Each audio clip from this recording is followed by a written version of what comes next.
High School here at Caldwell Field for tonight's football game between the Mount Blue Cougars and the visiting Old Town Coyotes. Glad to be back in the booth with Coach D, Galen Darenpool. I'm Ron Smith. So, Coach D, tonight, chance for the Cougars, who were pretty confident they weren't playing this week after the fiasco in Brunswick. Game got canceled. They did pick up Old Town, willing to come up and play the game with us. And what are we looking at tonight for the visiting team? Okay, Coach, glad you're back. You know, it's so fun to have you in the booth. Looking forward to tonight's game. I think Old Town is going to come out and want to put the ball in the air immediately. What I've seen from them, watching some film, they like to throw the ball, and they have some athletic receivers. Mount Blue's defensive backs are going to be tested tonight. Yeah, and Mount Blue coming off a game in which there was some improvement, scored a touchdown, did some things. What are we looking at for them tonight to take that next step forward? Consistency. Play after play, quarter after quarter, being consistent. And that has really been lacking. And, you know, we've seen flashes of what they can do, but we need to see it play after play. So tonight's a big night here at the high school as well. It's senior night for football team and the cheerleading squad. It's homecoming weekend. Earlier today, the field hockey team took care of business and beat Bangor. Another game you could see on Mount Blue Community Access TV. Youth night as well. You'll see a lot of kids running around tonight in Mount Blue Area Youth Football, MBHS jerseys and shirts. So we're ready for a good showing from the hometown Cougars tonight. Try to pull this weekend together. Absolutely. Big weekend for the community. Kudos to AD Chad Brackett for pulling this together tonight. We weren't sure it was going to happen, and we're really looking forward to it tonight. Okay. Sure. Yeah, no problem. Okay. Good evening and welcome to Mount Blue High School and Caldwell Field for tonight's homecoming football game between the visiting Old Town Coyotes and our own Mount Blue Cougars.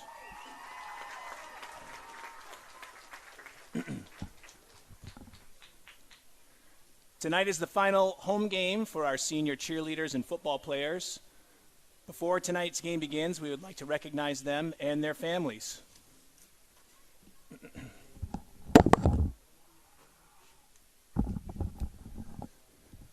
We'd like to quickly start by recognizing the seniors for Old Town. Senior Drake Sapale Bassett, Justin Hazlitt, Corbin Flemwelling, Isaac Hayes, Carville Turner, Caleb Sprague, Blaine Murray, Kyle Parody, Deacon Shaw, and Dimitri Sharper. Congratulations on your senior year and good luck.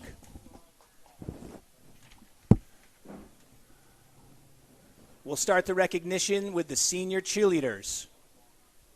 The first senior cheerleader is Ava Holt.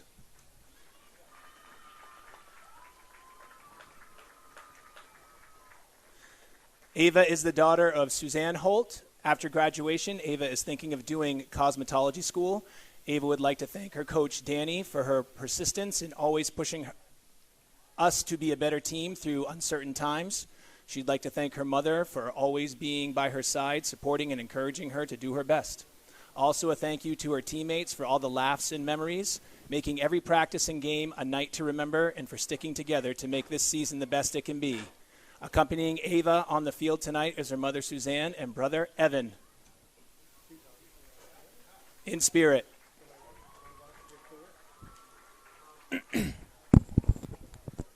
The next senior cheerleader is Blessing Shamba. Blessing is the daughter of Kathy Siam Deli. After graduating, Blessing plans on attending college, ideally out of state, for writing. Blessing would like to thank her family for all the constant guidance and support. She'd also like to thank Jade Lewis for encouraging her and helping her to find her love for cheerleading, as well as Coach Danny for pushing her out of her comfort zone and helping her grow as a cheerleader. Finally, Blessing wishes to express her gratitude to her teammates for all of the experiences and the bonds that were formed. Accompanying Blessing on the field tonight, her mother Kathy, her brothers Andy and Yanni and Bradley, and her best friend Jay.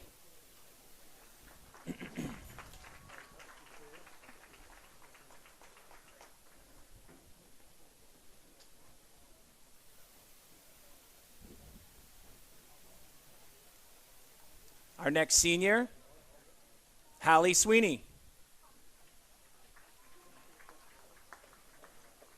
Hallie is the daughter of Jason Sweeney and Amanda Leach, and stepmom Amanda Sweeney. After graduation, Hallie plans on joining a paramedicine program. Hallie would like to thank all her family and friends for the support and encouragement they have shown throughout the years in giving her the drive she needs to thrive and be the best at all she does. She would like to thank Coach Danny for pushing her out of her comfort zone and helping her grow as a cheerleader. Accompanying her on the field tonight are her dad, Jason, stepmom, Mandy, and grandmother, Stephanie.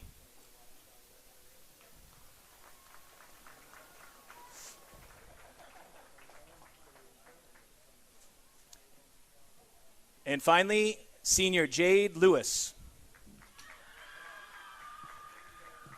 Jade is the daughter of Zonda Lewis. After graduation, Jade plans on getting into photography down south. Jade would like to thank her mom for supporting her throughout school and cheering. She'd like to thank Holly Harrington and Danny Tannenbaum for making her cheer experience the best it could be. Jade would like to thank her teammates for the laughs and memories and always having her back. Accompanying Jade on the field tonight is her mom, Zonda, and her village, who have been family since day one.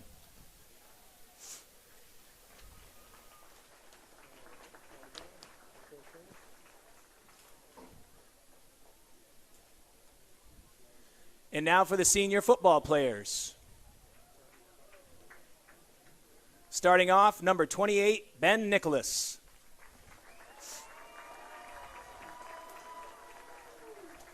Ben is the son of Sarah and John Nicholas and the grandson of Terry Nicholas. After graduation, he is interested in getting into animation. Ben would like to give a huge thank you to all his coaches, past and present, for making him the player and person he is today. He wants to especially thank all his friends and family for being there for him throughout his life.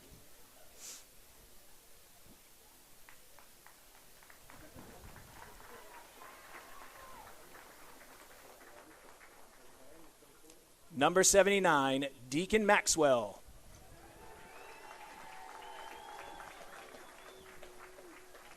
Deacon is the son of Deborah Maxwell and the grandson of Galen Sayward. After graduation, he was interested in possibly getting into the field of business. Deacon would like to give a massive thank you to his former coaches, Coach Galen Dalrymple, Coach Kavika Thompson, and Coach Ron Smith for pushing him not just to be a better player, but a better man, and always believing in him. He'd also like to thank his current coaches for pushing his limits to become a better football player. Here to support Deacon tonight is his mother, Deborah, and grandfather, Galen.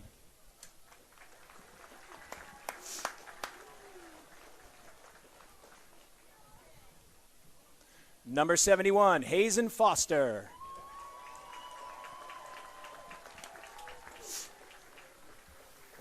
Hazen is the son of Chad and Stacy Foster.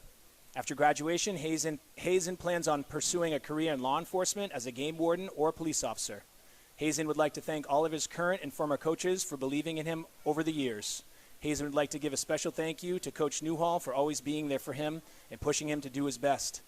Accompanying Hazen on the field tonight is his mother Stacy, his father Chad, his sister Kendall, and his girlfriend Eliza.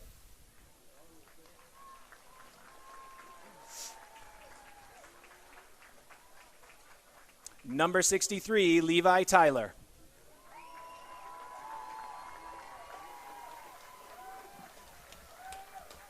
Levi is the son of Amanda Tyler and stepson to Thomas Barker. After graduation, Levi plans on getting a job welding somewhere. Levi would like to take the time to thank his family for creating a strong young man and would like to thank some of his teachers, Mr. Dalrymple for being a great teacher and helping him realize what he needs to do, Miss Randy for being someone he can always count on, and would like to thank all of the other teachers he has had.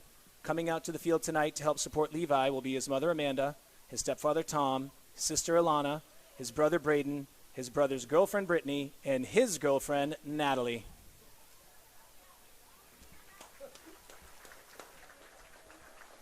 I'm just reading the script. And finally, number 4, Mason Biello. Mason. Got him. Mason is the son of Stephanie Capuzzo and Nicholas Biello. After graduation, Mason plans on attending Thomas College, where he will study finances and pursue a career in it as well. He would like to thank his coaches and former teammates for pushing him to be the best player he can be. Accompanying Mason on the field tonight is his stepmother, Abby, his stepbrother, Evan, and his father, Nicholas.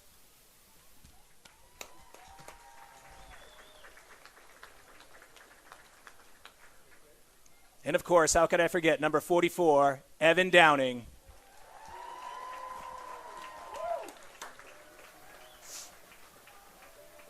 Evan is the son of Shelby and Jonathan Downing. After graduation, he would like to possibly pursue a degree in kinesiology or sports science. Evan would like to thank the coaches that have helped him shape him as an athlete in person throughout his years at Mount Blue, the teachers who have pushed him in the classroom, and his family and friends for their endless support. Joining Evan on the field tonight is his mother, Shelby, his father, Jonathan, and his sister, Emma.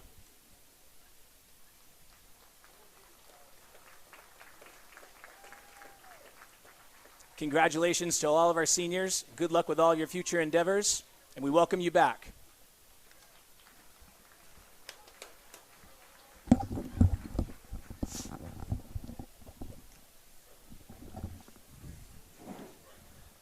Excellent way to celebrate those senior players and senior cheerleaders who have spent many years practicing to get here, surviving losing a season, and just working hard to make their senior year the best it can be. A lot going on here tonight at Mount Blue. Senior night. Mount Blue relays were earlier today. And, of course, as Coach Smith had said earlier, the field hockey team won earlier. What a great night. It's just a great night for football. Beautiful. The leaves are changing, Coach. Couldn't ask for better weather. I mean, and a better location, really. Right. I mean. Yeah, facility looks good. It's lined out nice. Everything out there looks great today. Visiting Old Town Coyotes. So introduction, there's the Coyotes from Old Town being introduced as a team. Down by the scoreboards, a nice rip through for the Cougars.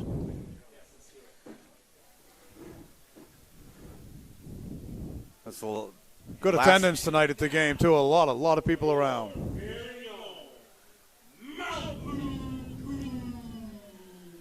Here they come, taking the field. And we're minutes away from kickoff here at Caldwell Field. You know, the way it works out, Coach, this will be their last game at Mount Blue High School for these seniors. And, you know, the atmosphere is great. They've got to be fired up. And it's going to take a team effort. And they look like they're up to it right now.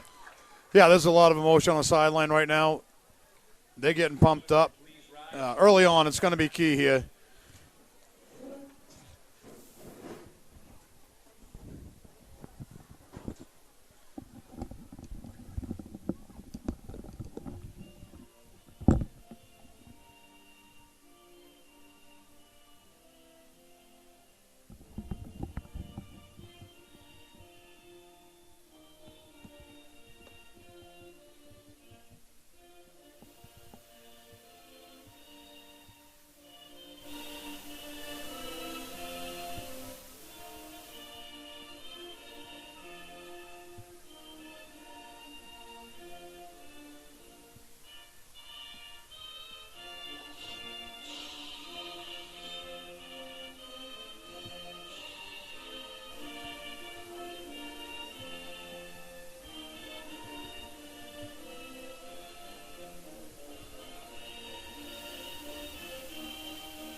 Seems to be a couple of kids big for the Cougars, and Ben Nicholas and Levi Tyler in street clothes tonight.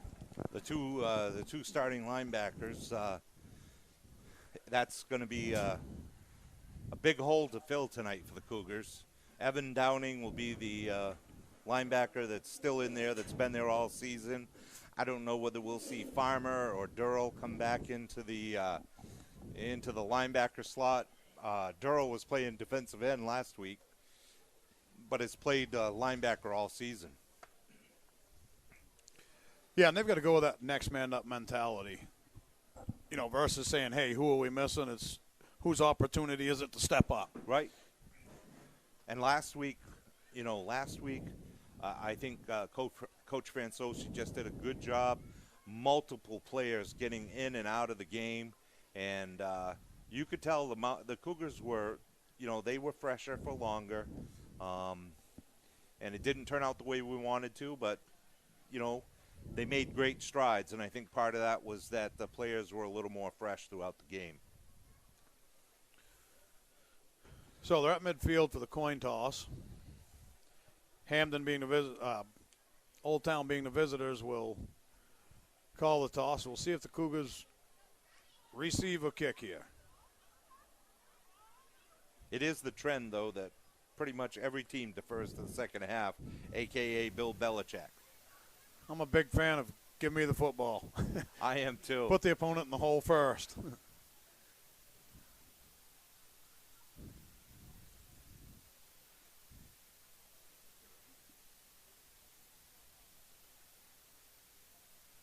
It is a very big crowd tonight. You can't tell from the Old Town sidelines, but our sidelines are quite full.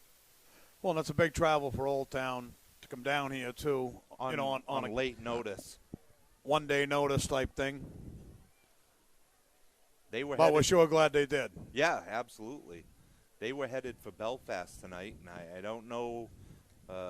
We can only guess at why that game didn't go off, but we're pretty happy they're here.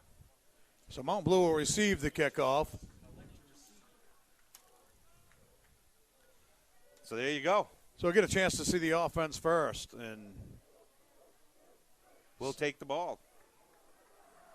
See what the Cougars have planned offensively. Well, we know they're going to come out in the gun. It wouldn't surprise me if they try running a little more tonight. Evan Downing, this is going to be his second consecutive game in the backfield. He started moving the ball a little more when they started running him inside between the tackles last week. And hopefully we see more of that type of running. That's where he excels. He's strong. Yeah, the north-south running from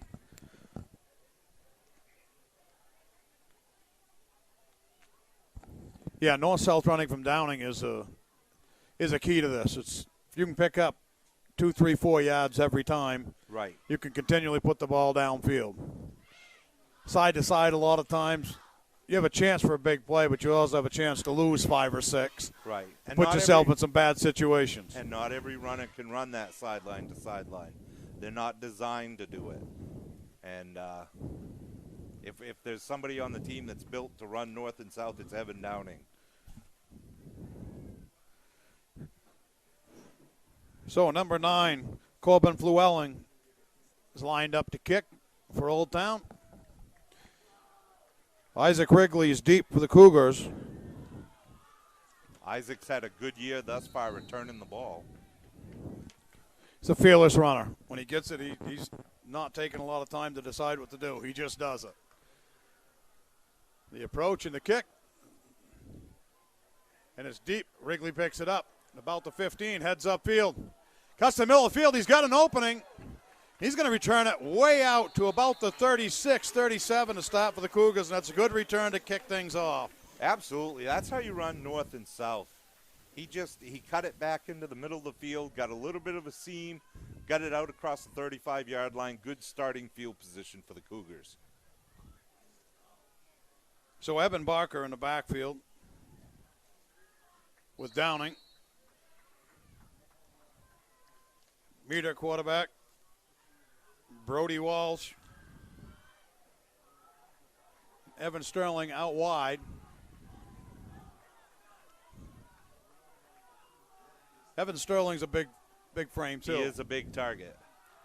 There's a run up the middle. And that's a power running to football. And there it is right there, Coach. Nice run by Evan Downing. Picks up about 18 yards. And just you were talking about, that's a north-south big body. Going to bang off people and keep rolling. Nice block up inside by Evan Barker. Just popped him, and he was off. Just once, and he's a big kid. Once he gets into that defensive backfield, he's going to be hard to stop. Host of Coyotes chased him down. Jordan Kraft's the one that finally wrapped him around the legs. Great way to start off the drive for the Cougars. Meter moves Downing in the backfield. There's a snap. His fake. Meter's going to take it himself. And he's going to pick up a quick 3 yards. Inside handoff fake. And he keeps it himself. Haslett on the tackle for the Coyotes. They went back to the same spot again, hoping to recreate a little bit of that magic. It was good for a couple of yards. Brings up a 2nd and 8 for the Cougars. The linebackers did well for Old Town. They didn't follow the ball. They didn't follow the flow. They watched the ball, saw Meter had it, came up and made the play.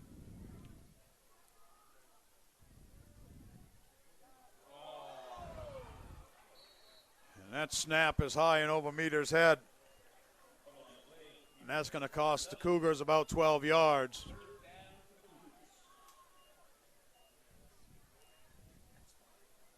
And a new center tonight in Hazen Foster. Hazen Foster. They're going to try and slow that leakage up the middle. Maybe put a little quicker guards out there, putting Farmer and Durrell at the guards. So it brings up a 3rd and 20.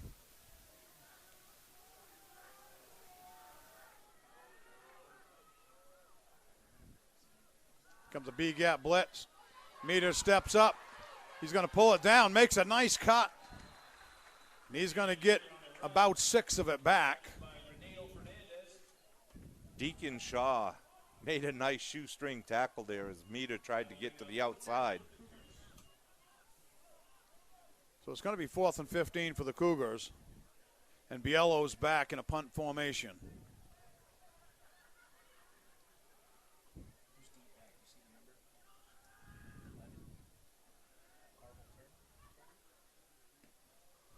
Carvel Turner back.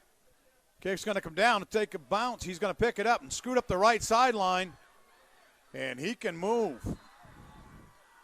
Brings the ball all the way back to midfield. Watching him run the ball, there was no fear in him. He picked up that ball on the bounce and just took off like he was shot out of a cannon. So now it's a chance for the Cougars defense to get started. The offense looked good for a minute. It stalled.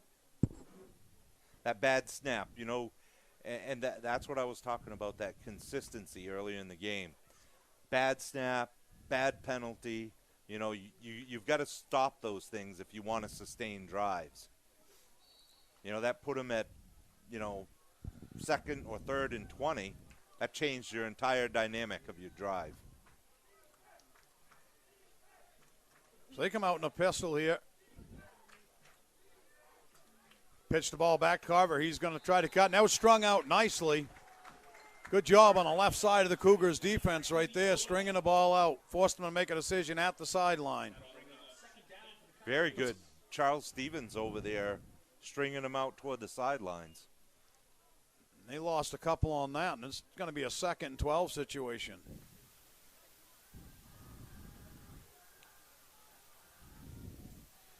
Isaac Hayes had that as a quarterback and made the decision on the corner.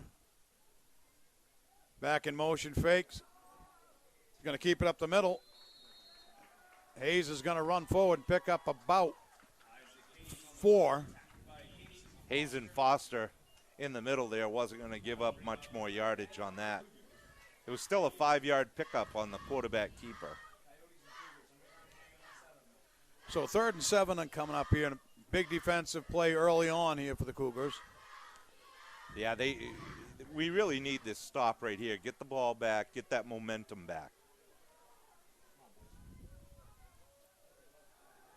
Pass out to the flank. It's caught, but he's going to be short. Yeah, the receivers are trained to get beyond that line to gain, and he turned up just short of it. But I would suspect this That was might Stevens again on the outside right there. I would suspect it's going to be 4-down territory for him, though. He set his back to the down marker and played that coming forward, kept him from getting to the first down stick. So it's going to be 4th and 2 for Old Town. Right back up the middle. He's going to be stopped right there. Isaac Hayes heads up the middle. Once again, 79. Hayes and Foster. Right here we see Deacon Maxwell just got free and grabbed the running back before he ever got back to the line of scrimmage. Hayes and Foster finished him off. He squared him up. Maxwell squared him up straight ahead. There was no falling forward. It was straight back for him at that point. So good defensive stand by the Cougars. They're going to take over on downs at their own 44-yard line.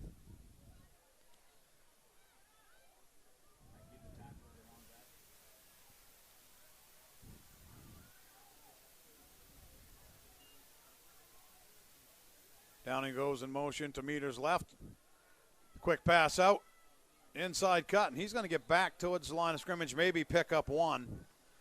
Wow. Against the right side of that defense, but that's a dangerous pass right there as it went through 2 defenders on the way to Downing. Number 40, Robert Murray for Old Town, almost had that ball. It went right through his hands on its way to Downing.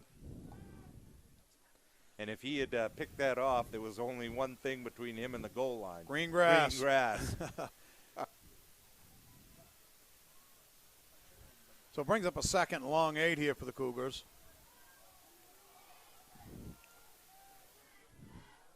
Coming trips to the right side for Meter.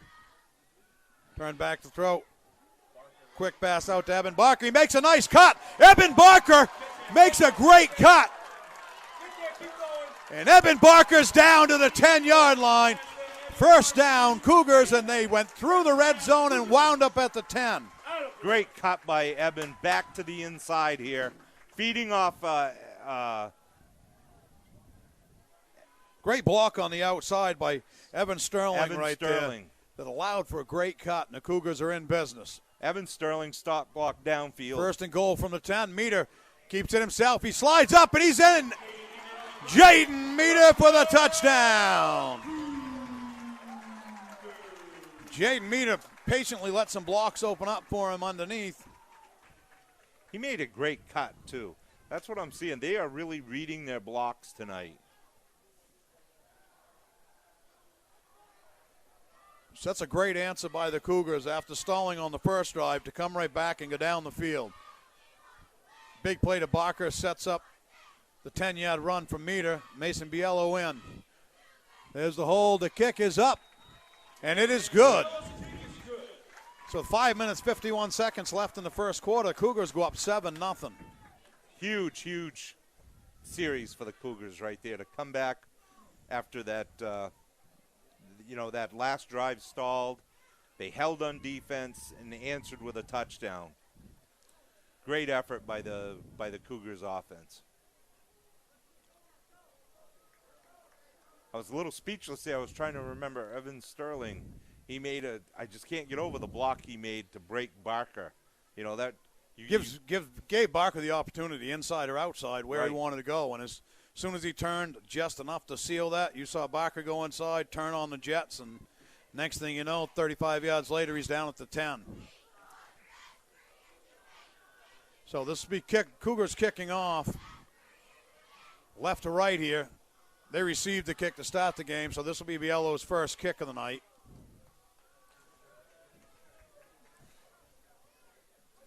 And Biello has a boot. I know. I heard that he said he was going to Thomas, but that's what he said in that sheet. But I think he would like to kick at the next level if he could. Well, he's accurate on the short stuff too, so yeah, you never know whether you're getting one drilled towards the end zone or he's going to pick on somebody up front. And I love the Maine Black Bears. I'm not going to say anything bad about him, but it would be nice to watch him kick for Maine. So 6 on the left, 4 on the right. Yellow splits them, makes a kick, and there's a drive down. And it's going to be dropped, and it goes out of bounds. That'll go out of bounds. And that's going to go out of bounds about the 2-yard line, and the Cougars are going to start defensively with Old Town backed up. That was a after 2. Huge error there. If you can't make that catch, let it go. You leave that alone and pray for the end zone, or pray it gets kicked out of bounds.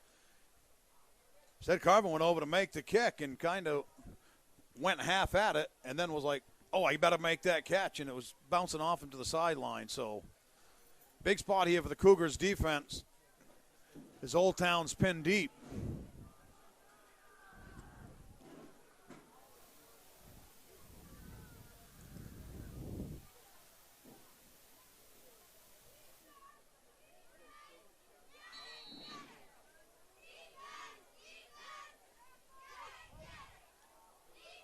Out in that pistol, they trying to come out wide with a group of people.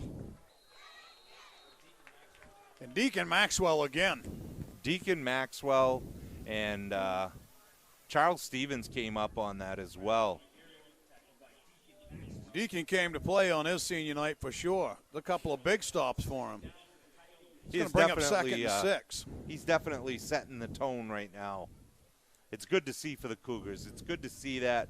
Them setting the tone, being the hammer and not the nail.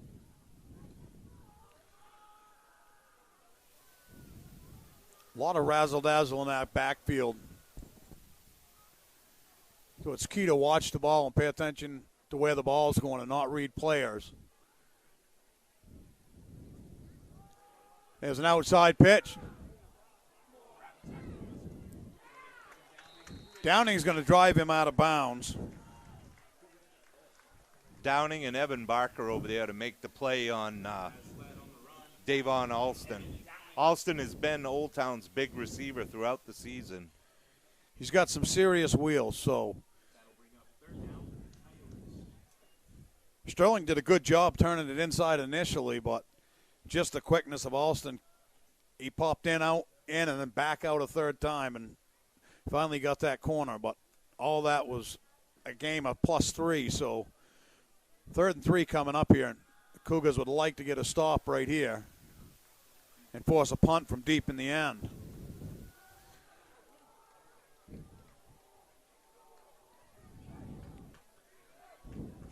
They go with that option outside. The end gets sucked in. That's going to be a first down for Carver. That was a nice option play. Whenever a team runs the option, the defensive end, you've got to make that hit on the quarterback to make every time, ball or no ball. Not want to make that play, and yeah, and right there, earlier on in the first series when they ran the option, it was right beside the sideline. There it wasn't. It was inside the hash towards the middle, so we had an option to get around the outside. Results in a first and 10 for Old Town. Rolling back, looking to pass. He's going to throw it out. And that's going to be a flag, and they're going to call interference on that. That one was tempted to get it to Caleb Sprague. A little bit of a funny delivery on that. He kind of threw it sidearm. Right, and Barker just starts the tackle right before the ball gets there. Yeah. And it was pretty obvious Barker was a little early on that. You might get away with that in the NFL, but not in high school. Well, it's that he attempted to judge when the ball was getting thrown, and that, like you're saying, the quarterback squared, turned his feet, dropped his arm angle down some, and that was that extra half second the Barker initiated the contact. So it's 1st and 10 out at the 30 now. The Old Town Coyotes. Trips left, running right. Ball's on the ground. And I think the Cougars may have it. No, they're nope. Going to say. Old Town's going to keep it, but that's going to lose about 4 for the Coyotes. And it's going to bring 2nd and 14 up. That was a mistake. The quarterback waited a long time. By the time he made the pitch, he was being tackled, and the guy he was pitching to was being tackled. And the closer he gets to that sideline, takes it away. Can't reiterate it enough. As a defender, the sideline's your friend. So the closer you get to that sideline, the less apt it's going to be an accurate throw or an accurate pitch to the. The quarterback's got to suck it up on that one. Just dive inside. Back to pass. He's going to take off running. There's nobody on the left side of the field. Barker's going to run him out of bounds. Awful close to a but not first before down. Isaac Hayes picks up. We'll see where he marks it. It's going to be a first down. It's just past the 40. Going to mark it just after 40. They needed to reach the 40. So first down, Old Town.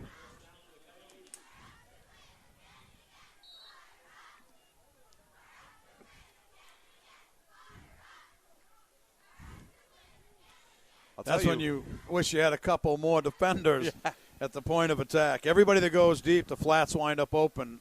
Quarterback saw that. I don't know that he was actually looking to pass, but they all ran go routes right off the line. He waited for them to clear the zone, and then he took I think off. that was a designed run that just worked out for him. Quarterback's going to keep himself, and Tyleek Blovelt was not fooled at all. Blovelt gets into the backfield, gets free, comes back, knocks him down for about 4.5 yard loss. So it's going to be second and a long 14 here for Old Town. Perfect defense. Tyleek got through the line of scrimmage, broke down, saw what was happening, made the play on the quarterback. Very good defensive play by Tyleek Blovelt. And Old Town is pretty fast. Right now, we're seeing a pretty fast team, so it's good that they're tackling them before they get that speed downfield. And there's not a lot of arm tackles yet. We've seen some shoulders and some bodies, and that's a big difference. There's a fake back to Carver, and there's Blovelt again. Back to back. Tyleek saying, you're not running my side anymore. I'm done with it. That was just a great play. A little bit of a misdirection there. Actually, a very good design play. The guard looks like he was supposed to kick Blovelt out, and he missed him. And Tyleek just said, thank you very much. I'll make this play. Tyleek's a very, very strong kid. And very athletic for a big guy. So it's going to be 3rd and 19 here for Old Town. Twins across. They're coming back. He's launching it down the sideline. Evan Starling knocks it down, and Evans almost had an interception right there. But good coverage is both of them were back. Brody Walsh and Starling back deep. Both of them were on him. And I was wondering how long it was going to take before we were going to see Caleb Sprague at quarterback. He's been running at running back the entire game. And he is their big arm guy. Yeah, they swap out 2 or 3 different quarterbacks depending on the situation. But that was great bracketed coverage back there deep. And Sterling just stayed right in front. Rather than trying to overrun the receiver and get behind him, he stayed in front on his end of the bracket, knocked the ball down. Nice play. So it's 4th and 19 here for Old Town in the punt formation. Wrigley deep waiting for the punt.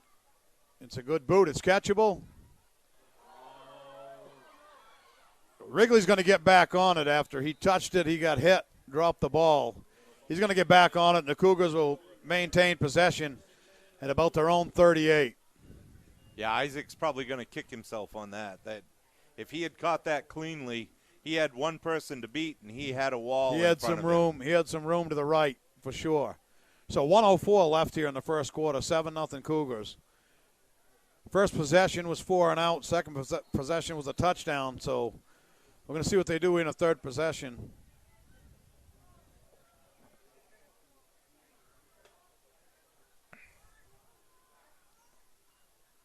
Meade hands the ball off inside. Downing's just a tough runner. He's just taking on all comers and running into them. That's and that's what I like to see from him, because that's what he is as a running back. He is a north-south power runner. Nothing fancy. Give me the football. I'm going to get some positive yardage. He picked up 5 there, and it's going to bring 2nd and 5 up for the Cougars.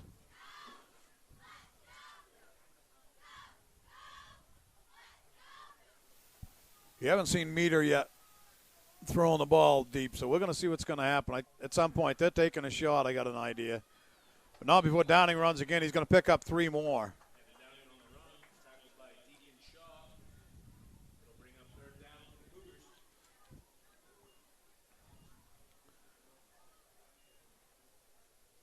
So 3rd and about 4 for the Cougars. That'll be the last play of the first quarter, I believe, as we're down under 2 seconds. And there's the horn. So at the end of 1, Cougars 7, Old Town nothing. Well, they started out the way they needed to. They came out, moved the ball a little bit, had a bad snap, stood up on defense, and then went down and scored when they got the ball back. They're playing with some energy. Yeah, both offensively and defensively, they're playing with some energy. The offensive line's getting off the ball. Well, the team knows. Players know. We've all been out there. This is their last game on Caldwell Field this year. They're excited, and they want to defend the turf, And they're giving Downing that sliver he needs. All he needs is the width of his shoulder pads, and he's straight downhill. Correct. So they're opening that up for him a little bit, and that opens up some outside stuff. The throw to Barker is all based on them linebackers start to squat in a little bit. More and more guys get into the box, and their 43 defense all of a sudden becomes a 44. And that one extra guy from outside slides in because they're running the ball effectively up the middle. So it runs hand in hand with plays that work well lead to other plays that work well. That's right. And when you're coaching football, as you and I both have, you're always setting up the next play. You're thinking about the play you're running right now, but you're really thinking about the play you're going to run ahead 3 or 4 from now. It's like you want to set up those plays. So Cougars go with twins right, single left. Meter's going to be taken down for a loss. 3rd and 4 is going to turn into about 4th and 7. Chase Dodge and Andrew Wolferetz got in on that one and just really got Meter before he had a chance to even get going at all. Yeah, the play hadn't developed. And Old Town's offensive and defensive line are very young. Very few upperclassmen there. Seniors anyway, mostly juniors and sophomores. There's the punt. Biello, they're going to leave it alone. Oh, they tried to field it, so now it's live. And that's a mistake from Old Town trying to pick up the ball with a host of Cougars there. Yeah, that's a net You loss. had Wrigley and Eben Barker right there, and they cost themselves about 7 yards. 7 or 8 yards. They are trying to pick the ball up and run. Yeah, I'm not really sure what he was thinking there because you're running the wrong way. He grabbed it going toward his own end zone. So that'll put the ball on the 19, on Old Town's own 19, with their 1st and 10. Time for the Cougars defense to step up again.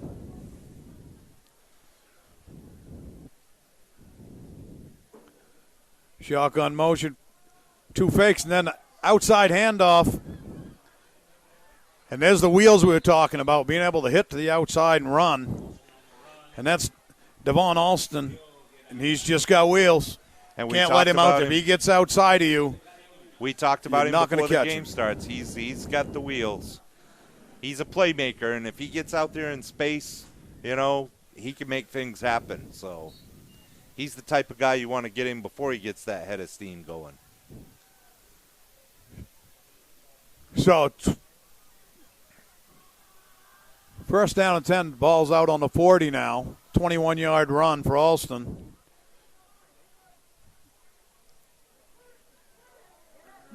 Two fakes out here around the end. Carville Turner. And he's going to pick up about 6 before Wrigley gets him out of bounds. They are quick. They are very quick, and they're using that speed to try and get to the outside. He just, containment becomes brutal against a team like this. You have to contain. Carvel Turner just ran out of real estate. So 2nd and a long 4 here for Old Town. 3 fakes again. The inside, the handoff goes there to Von Alston, and he's taken down immediately. Yeah, that was Evan Downing on that, coming up from his linebacker spot and making the tackle.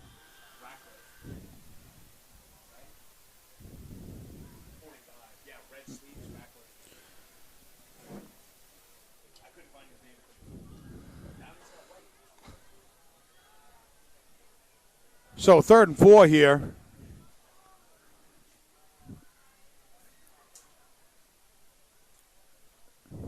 They start the motion. There's a little flip. There's a keeper on the backside.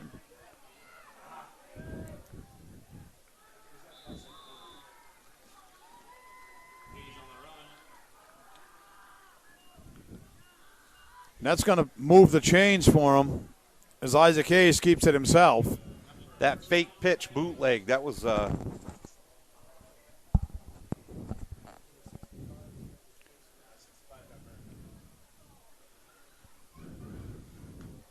that fake pitch bootleg worked out well.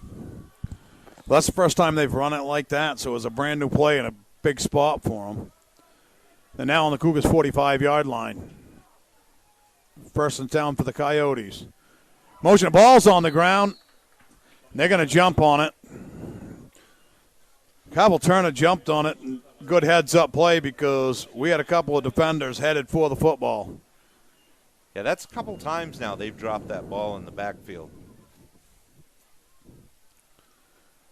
And I don't know exactly what happened. The ball never made it back to the quarterback. They start with the ball like in a kicking position, upright, and a couple of times. Yep, and a couple of times it's just that. There's a swing pass outside. The defense did a good job collapsing on that. Yeah, Charles Stevens, even Hazen Foster came from the inside from the line. And we've got a Cougar down on the field right quick.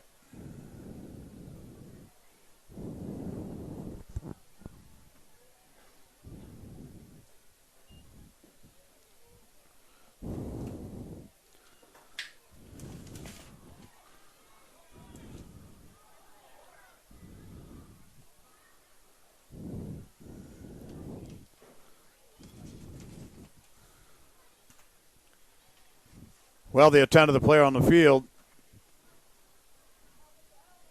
It's going to come back to 3rd and 9. 78, Tylee Blovelt was down, but he's up and moving around a little bit, and arms are out showing that he's okay.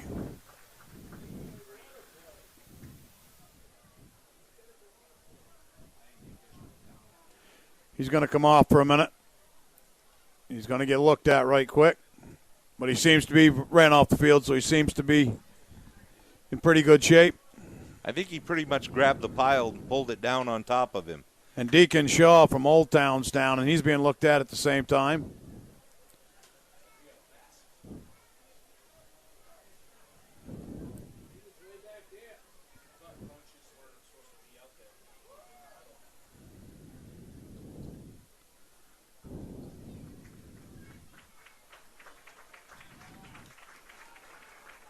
Young Mr. Shaw is going to make his way off the field as well. So with 8:42 left in the second period, and the Cougars up 7-0. It's going to bring up 3rd and 9 for Old Town. Quick shout out to Origin for sponsoring your Mount Blue football game. Pete Roberts and Jocko and those guys do a great job, great for the local community. So thank you very much, Origin.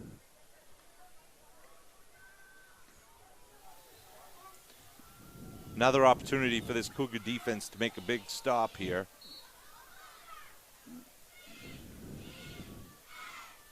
Not sure the officials are pointing at each other, so he's writing down an injury or something, so now we're going to be set for play. Clock gets wound.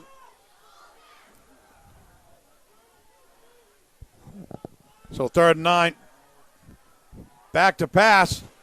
Pressure from Foster, and the ball's going to be thrown on the outside. Caleb Sprague throws the ball incomplete, looking for Drake Sapio Bassett. Great piece of work there by Hazen Foster to not just jump, but yet to stay on the ground, put his hands up, and there was pressure from both sides, from the backside and on the front, so we had to get rid of the football. And that brings up a 4th and 9, a good play for the Cougars defense. Very much so, and he had Alston on a post on that play, and he was down the middle of the field with Barker chasing him and Jaden Meter, the safety, over the top, and the pressure really prevented him from being able to make that throw. So Wrigley's back waiting for a punt here.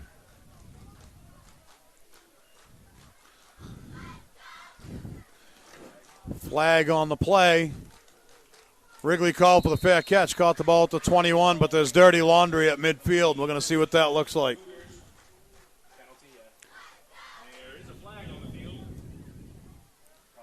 It's going to be against Old Town. Procedure penalty against Old Town. Yep, procedure. And my guess is they may not have had enough. So they're going to have him kick it again. They're going to take 5 away from him and kick it again. It's always good to give Wrigley the opportunity to run the ball back if we can. So they run a little bit of a veer, up front on those punts, and I'm not sure they had enough men on the line of scrimmage. Right, you can only have 4 in the backfield. You got to have 7 up front. So as that outside tight end, as he starts dropping back more and more, and they're behind the hip of that center, and they're going a little flatter this time. So everybody's up on the line. Yep, they are. So we'll do it again. There's the punt. This time Wrigley's going to have an opportunity to catch it.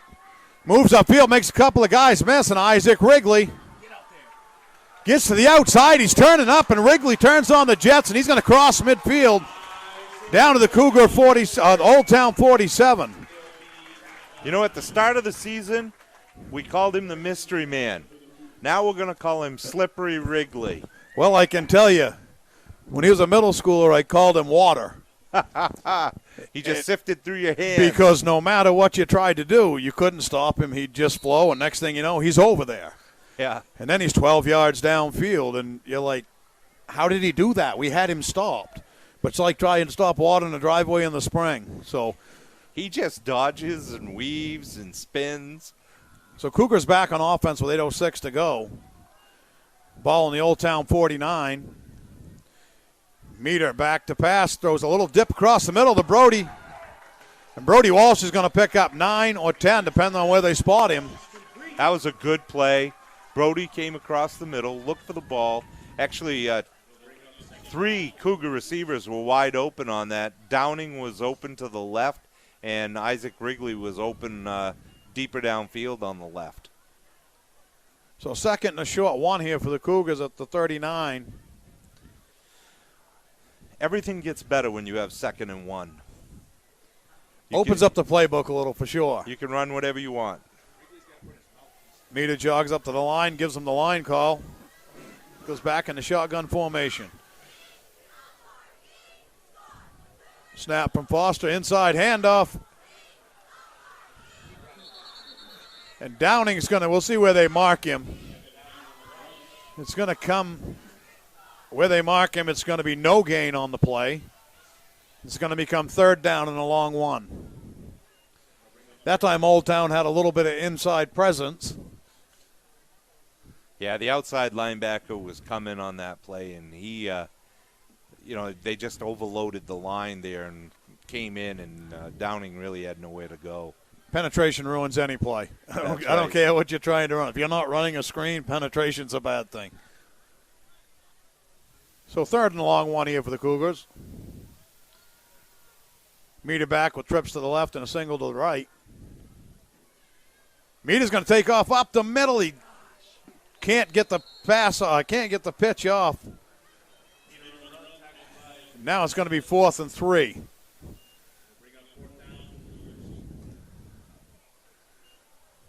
Justin Hazlitt on the tackle there. Pretty sure-handed tackle.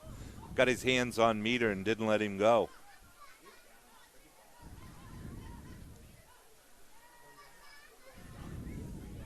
Again, the Cougars feel pretty safe going for this on 4th down. The defense is playing well, so why not take a chance? Put it all on the line. Wrigley's by himself. He's on an island over here. Let's see if we can get to Wrigley. There's a fake, and he's going to turn it. Meter's going to get the 1st down. So Jaden Meter with a little bit of a fake, like he might throw the ball, throws a linebacker, and he scooted upfield for a gain of 6, and it's going to be first down Cougars. That was a really good look. He brought the ball up like he was going to throw it, and then moved and then just tucked and ran. And again, you mentioned it, though, on that play. Wrigley is on an island out here. He's a much taller receiver than the defender is against him. And, well, the safety's rolling hard to the trip side, so it's going to leave Wrigley by himself. And he is alone. If Meter can have time to throw it. Brody Walsh is wide open. Brody Walsh to the corner of the end zone. He's got to get in. 35-yard touchdown from Jaden Meter to Brody Walsh.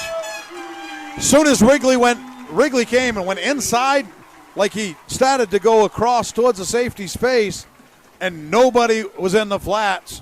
Meter saw that. Brody Walsh knew he was alone, picked the ball up cleanly, sprinted down the sideline, and pending the extra point, right now it's 13-0 Cougars after a 35-yard touchdown pass. Meter to Walsh.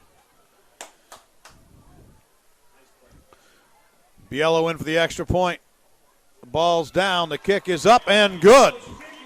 And with 5 minutes on the nose left in the second quarter, Cougars take a 14-0 lead over the Old Town Coyotes. Yeah, that touchdown play was set up by Meter's ability to scoot to the outside. The linebacker on this side, I think it was Corbin Flewelling, left his spot, came rushing in because he was afraid Meter was going to run. When he did, he left Brody Walsh out in the flats by himself.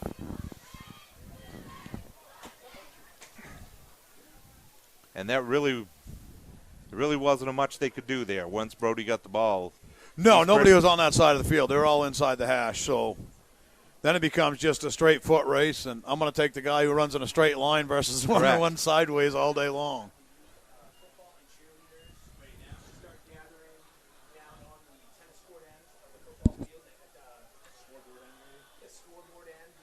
So 5 minutes here to go in the second quarter.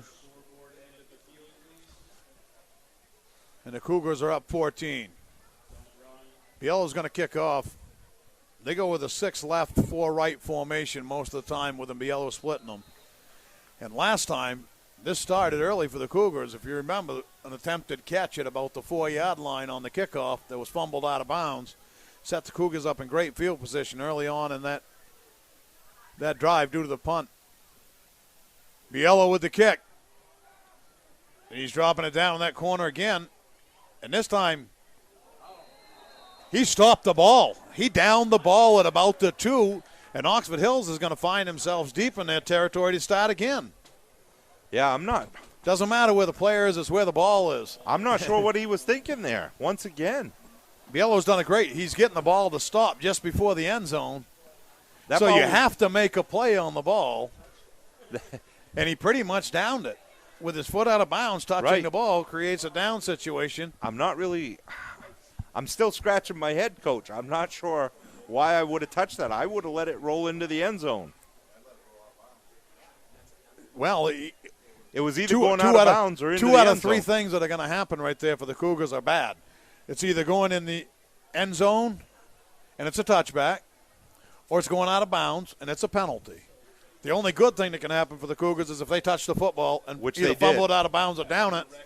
First one they fumbled out of bounds, second one they down. So special teams is a huge part of this game right now. Well, I saw the zebra explaining to him there. I don't know if he thought that he was standing out of bounds, picked up the ball. Right, that the ball didn't matter. It's where the ball is and not where the player is on that. Not really sure. Big Deacon Maxwell's in the middle with Hayes and Foster, and the Cougars are looking to do some damage here. Inside handoff outside, and he's going to be brought down.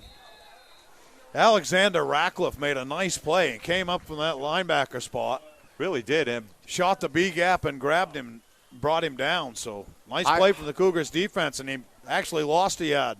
That was a high snap on that, too. He might have gained about a yard now that they've spotted it, bringing up 2nd and 9. Quarterback Hayes had to jump just to grab that. And when you're running the double wing and all kinds of stuff like that in the backfield, everything's timing. So if you move for the ball one way or the other, throws off, someone stutter steps, it just changes everything for you.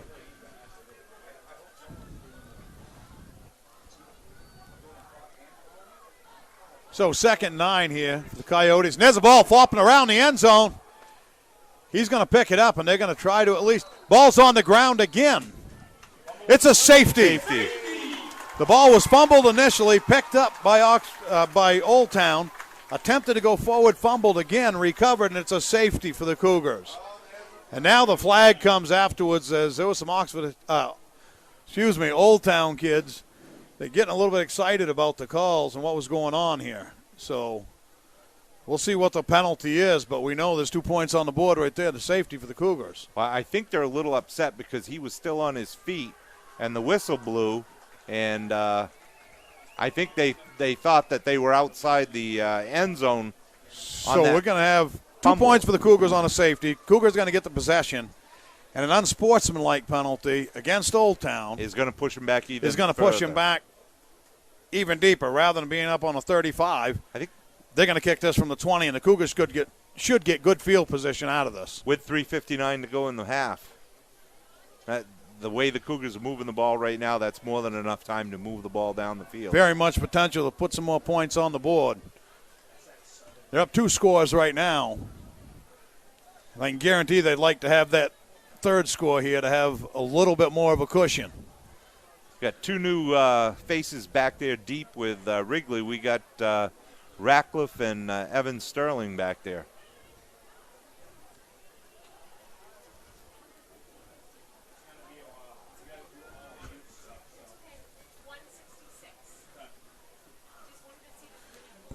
All right, well, Coach D, I'm going to skip down with my players at halftime, and Coach Haynes is going to come in and finish out this half for us. So all right. We'll see you on the other side.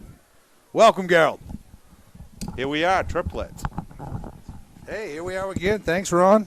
I probably won't give the headphones up after the half because that's how I am. After all that professionalism you guys just went through, we'll hey, you know what? It's an electrifying crowd out there right now. I've enjoyed myself out there with the crowd. It is. Right now, all things are good. So you're back to going play-by-play because I don't do it as well as Ron does, I hope. Alston set to kick off. They've chosen to kick off. Back deep is Wrigley for the Cougars. And the kick is going to go. It's going to go to Evan Sterling. He's going to come up the sidelines, breaks the tackle, and he's going to be out of bounds inside the 35. Yeah, looks like both teams are using them sidelines to their advantage tonight, Coach. They are definitely using the sidelines. Okay, looks like an official got taken out there in the tackle on the sidelines. Hopefully it's nothing major. You always worry about that, though, with bodies rolling around on the ground, taking out a knee or something. And they are pretty dedicated. They try to get in the middle of it and make sure they make the correct call. We argue it all the time, think they don't, but they do try. Oh, he's up. I just pulled a hammy. He's walking a little gingerly, but there he goes. Walking jogging. it off. Good man. Good man. There you go. Ain't nothing a little duct tape won't fix anyway. Motrin and water, change your socks. That's right. Always got to have dry socks, no matter what you do. Absolutely. All right, here we go. Cougars got the ball deep in Old Town territory. The Coyotes down 16-0.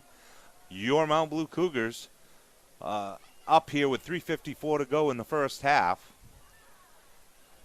Evan Downing in the backfield with Meter.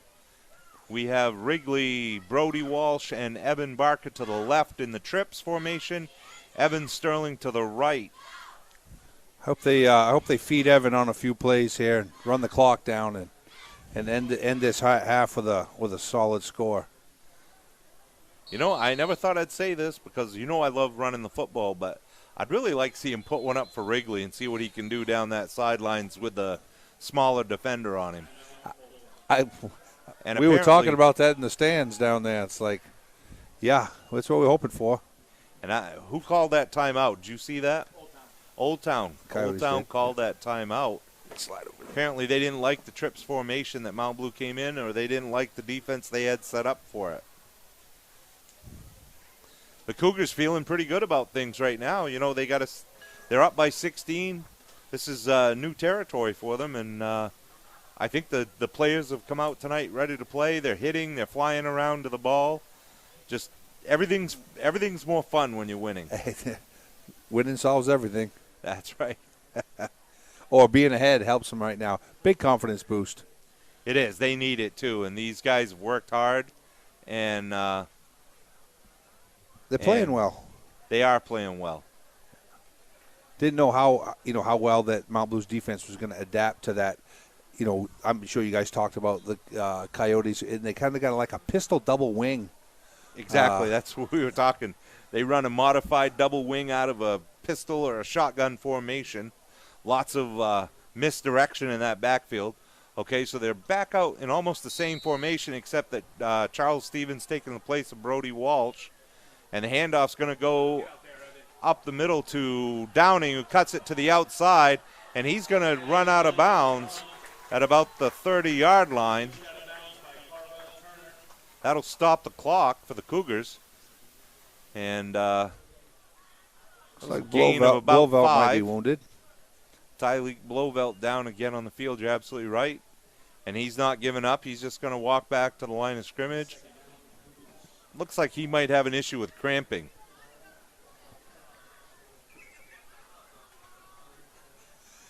Yeah, it looked like Evan was trying to run downhill on that, but smartly it was clogged up, and he bounced it outside. Nice.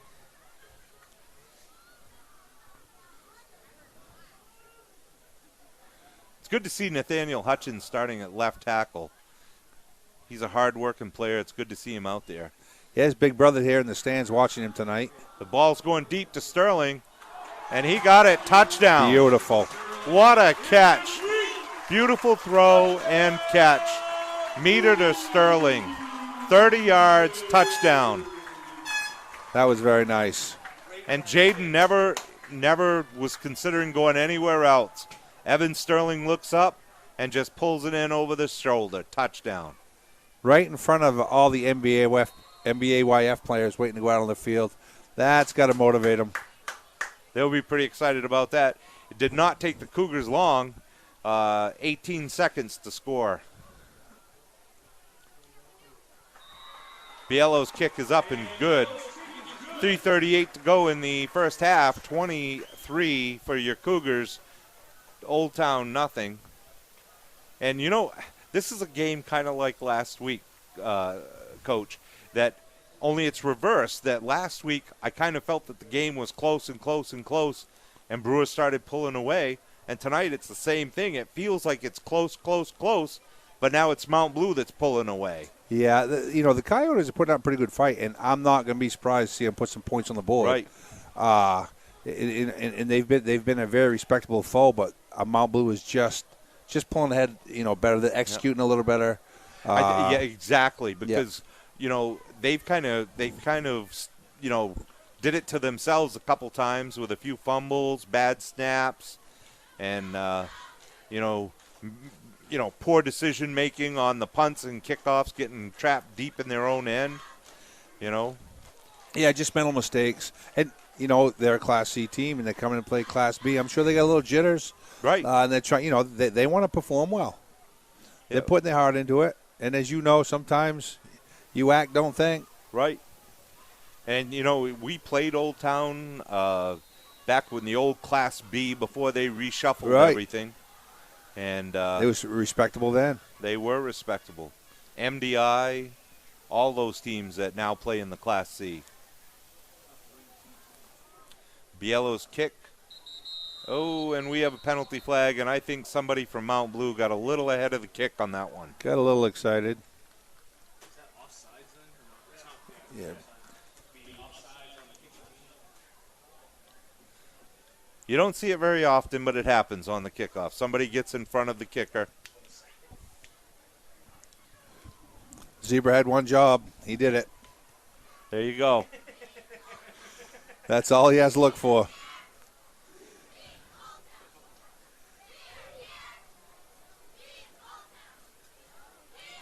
I don't know if anybody out there in TV land's heard this before, but we may have had a few discussions with the folks wearing black and white. Oh, many times. Can't say that we hate them, though. No, not at all. That kick's going to go out of bounds this time. Nobody touched it, so Old Town's going to get the ball in some decent field position. My good buddy Warren Forbes, one time he threw a flag on us, and he called it intentionally trying to deceive the defense. And, I just threw my hands up in the air and scratched my head, and I said, Can't make that up. I don't even know what that is, Can't Warren. make that Help up. me out here. So it looks like Coyotes are going to make Mount Blue kick it again.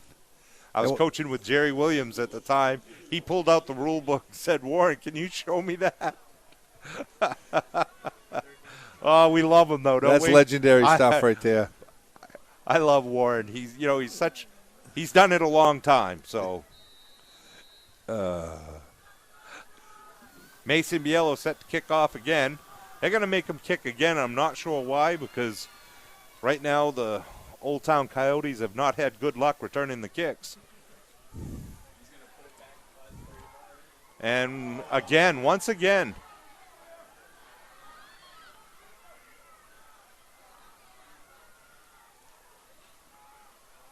And there's a penalty. So by returning that, he didn't get it out to the 35 where they would have had the ball. And not sure what the penalty is. Looks like they're talking to the Old Town players, so. They have face mask. Looks like a face mask against the Cougars. Just the inadvertent kind, so it'll only gain them 5 yards. He didn't mean to. So they got the ball just about where they would have had it to begin with. You know, sometimes they put their head down, try to get a stick in there and just reach up and the hand brushes it. In a way, I never agreed with that in terms of where the running back can go down the field and punch you right in the face, and that's all good. Well, they can punch you as long as they don't grab your face. Yeah, open-handed, yeah. You know, defensive man does that, and that's a flag. Yep.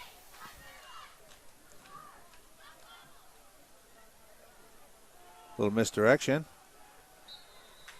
And there's Hayes and Foster again. You know, they've run that misdirection a few times, and it keeps coming in the side toward the Hayes and Foster's side, and he keeps stopping it. So yeah, he's seeing it.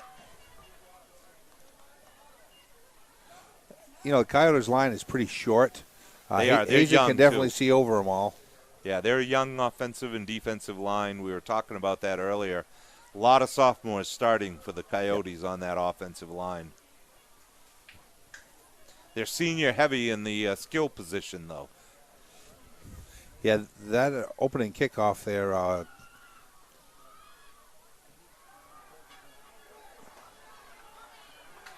And again, Isaac Wrigley, the Cougars, what a great job by the Cougars to just stretch that out, use the sideline as your friend, and just run them out of bounds.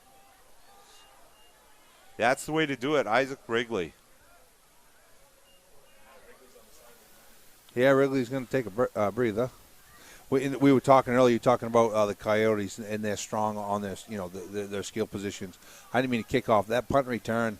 I was down there in the stands, and when that number 11 took off, I'm like, whoa, that boy's got some wheels. Yes, he does. They are very fast, but the Cougars are doing a good job to not let them get going. Hayes is going to bring the backfield up. He's in that double wing pistol look. Alston's in motion. The pitch is going to go to Alston, and he's going to be tackled before he ever gets going. It's the Madrid Mauler. The Madrid Mauler.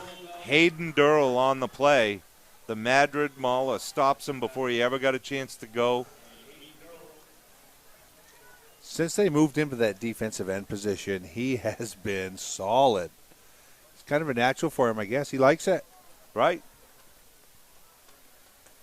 He said you don't have to think about anything. He said you just go find the guy with the ball. Yeah.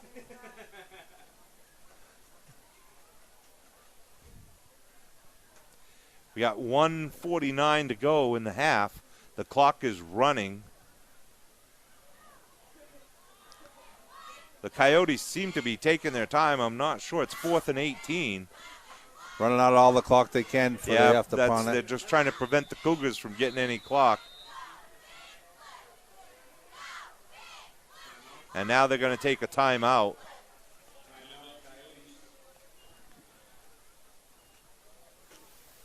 So the defense right now, the Mount Blue defense is setting the tone for the Lights out. for the game. They're coming up, they're flying to the ball, and Confidence. confidence is high. They believe in their scheme right now because it's working. I mean, trips, they don't really adjust much. And I think that really played well because when Old Town tried a misdirection when they went trips to the right, it did not work. Yeah, they're staying home. They're not falling for the all the happiness going on in the backfield. The Mount Blue defense is staying home, making plays. It almost makes me wonder that Old Town has had a lot more luck just without the misdirection and running the ball and getting those speed guys to the outside. Yeah. And I kind of wonder if they're not going to switch to that in the second half and stop the – it's okay to run a comeback every once in a while, but, you know, with the speed they've got in the backfield, you want to put the ball in those guys' hands and just let them run. Yeah. And if they're going to bounce back in the second half, they're also going to need to throw the ball. Right. They're going to have to be throwing. Isaac Wrigley back deep to receive the Old Town punt. And that punt was almost blocked. Hayden Durrell was there. Short kick, and it's going to go down inside Old Town territory at about the 44-yard line. Yeah, Hayden got in there and definitely distracted that punter, so it was very errant punt. Yeah, the very short punt. Cougars got it at the 44-yard line of Old Town, where they'll take over. 1:23 to go in the half. And I don't know. What are they going to do here, Coach? They're going to put one up and try and make it four The scores season at they half? had, I hope they're throwing it downfield to Wrigley. Well, it looks like that's Old such a Town's mismatch. expecting it. Old Town's corners are all up, and they're back 8 yards. Oh. He had Eben on the streak. Eben Barker coming on the skinny post, and he was wide open. Eben's second varsity game. It's just timing. Just timing. Eben's about 5'9", and, Meter threw that to about a 6'2" receiver, so would have been a touchdown. Eben plays like he's 6'1". His attitude is like he's 7 feet tall and bulletproof. Yep. And if you're wondering, folks, yes, I am related to that boy. Meter back again. He's under pressure this time. Flags are down, and Meter's going to be dropped in the backfield for a big loss. Drake Sapil Bassett on the defensive play chased Meter down. I don't know what the penalty flag is, but my guess is that Got to be a it's gonna holding. be some type of holding call. No, a procedure call against the Cougars. Coyotes threw the chicken sink that time.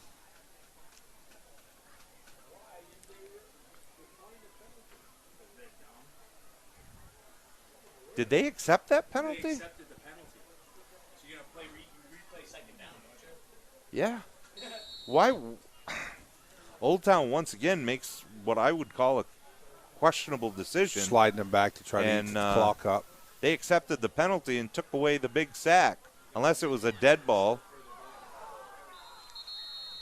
Once again, Meter had a little bit of a bad snap there, tried to get the ball out quick to Downing, and paid the price himself as Chase Dodge came through that middle of the line and popped Meter when he was releasing the ball. That's going to bring up 3rd and 14 for the Cougars. 58.3 seconds to go in the first half. Yeah, he definitely threw that one under duress. I still thought that Downing put a good show for it. Okay, we got balance formation. And I think that ball went out to Evan Sterling, and he was brought down immediately. 4th down and probably 15. It looks like they maybe lost the yard on that. Yeah, a little the bubble clock's screen. running. Try to run it out and then Pontante. Oh, they're going to run one more play at the half. Why not? Nope. Here comes Biello.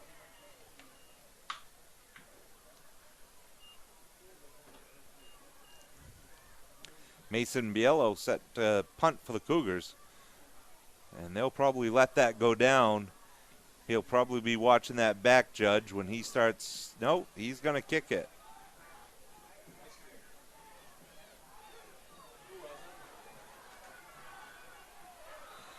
And he's going to be driven out of bounds. Carvel Turner on the return, driven out of bounds by Brody Walsh for the Cougars. Brody did a good job cutting him off, pushing him out. The Coyotes going to have the ball at about the 26-yard line. I really thought Mount Blue was going to take one more shot. Yeah, with a 23-0 lead, you got a little bit of room to play with there.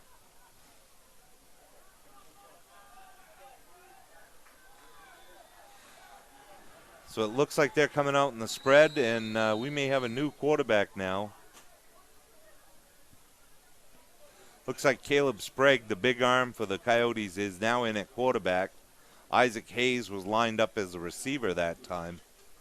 And my guess is, like you mentioned earlier, Coach, if they're going to get back into this game, that may be how they're going to have to do it. Yeah, they're going to have to change it up. The line is giving the quarterback for Old Town time to throw. They're just not connecting. And I don't know if Sprague is a little bigger quarterback, a little hot. You know, he's got a little better vision over the top of the line. And that may give him more of an advantage to see the downfield receivers. Yeah, well, as you know, sometimes the camaraderie of the players, where they like to go with it, how they like to throw. And that Coyote coach, what he wants to call for plays. It looks like they've got like 3 different packages that they've been sliding in there, people moving around. Yeah, they went away from that wing T there and ran a that looked pretty much like a spread offense. Yeah.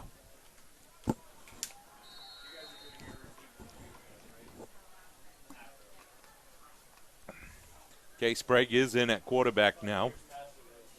He'll take the snap, and he's looking deep. He's got Alston, and he's got the ball, and he'll go down immediately. Evan Sterling on the tackle. Timeout called by the Coyotes immediately. That was probably a touchdown-saving tackle. I didn't look it, but Evan Sterling went for the ball, did not get it, went to the ground, but had the mindset to reach out and grab the leg of the receiver. Yeah, if he didn't, that was off to the races. Yeah, it was off to the races. Very good play by Evan Sterling. Good catch, though. Can't take anything away from the throw and the reception there either. Mount Blue's playing a very loose secondary. There's a penalty flag, and the ball's going to go deep, and that's going to be to Wrigley. Wrigley's going to cut it upfield, and he's got room. Turn it There's up. a missed tackle. He's got blockers in front of him. He's going to take the ball up to about the 42-yard line. There is penalty flags down on the field. He might have been blocking the back. There was a flag on the far side, and there was a flag thrown on this side of the field as well on the return. Remember, Coach, half can't end on a defensive flag.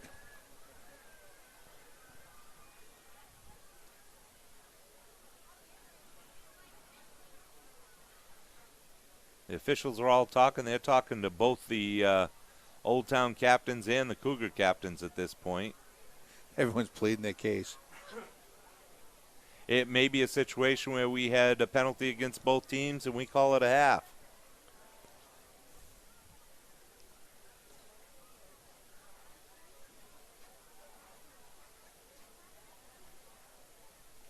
And if it's a case where a Cougar lined up in the neutral zone and then the penalty flag on the return was against the Cougars, they'll get the 5-yard penalty and have one more shot. One more play. And that may be what they're talking about right now, because they are talking to the Old Town coach. Here it comes. We're going to find out. No, he's going to come talk to Coach Francosi.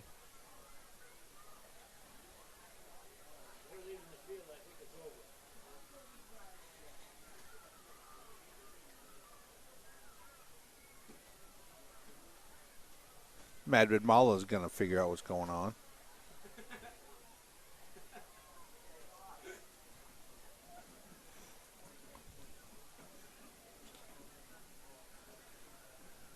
Everybody's nodding, so everybody must be in agreement. The first penalty was against Old Town, a procedure penalty.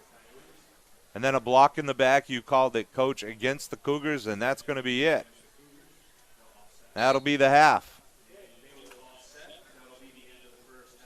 Go Mount Blue. So 23-0 at the half for the Cougars.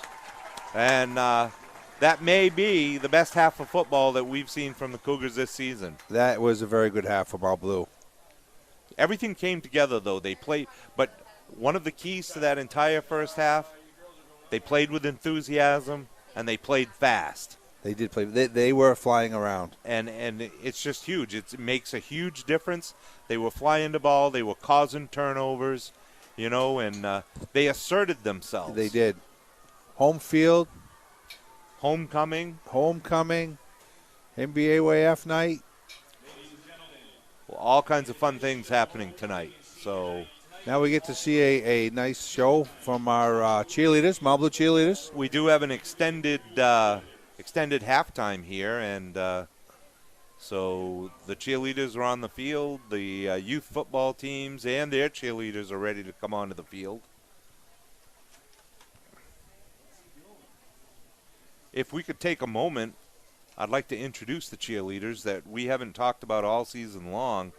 The Mount Blue cheerleaders, Angeli Brewer, Kelsey Buzzle, Emma Caudell, Katie Conant, Emma Eubank, Natalie Fortia, Ava Halt, Jade Lewis, Lila Peck, Blessing Shamba, Abigail Sweat, Hall Sweeney, Emma Turcott, Janessa Whitney, and Lexus Whitney.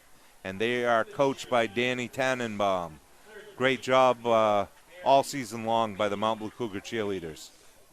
They have done an outstanding job. And now, Coach, as you can see, we have all of the Mount Blue area youth football players and cheerleaders and coaches. Lily there is a Holbrook, lot of Averly Began, community Sophia support. Belt, 6th grade cheerleaders, Nevaeh Fall, Sophia McGray, Grace Moore, Lily Hastings, and Jewel Marsden. They are coached by Kristen Kerr, Bailey Smith, and Megan Coutier.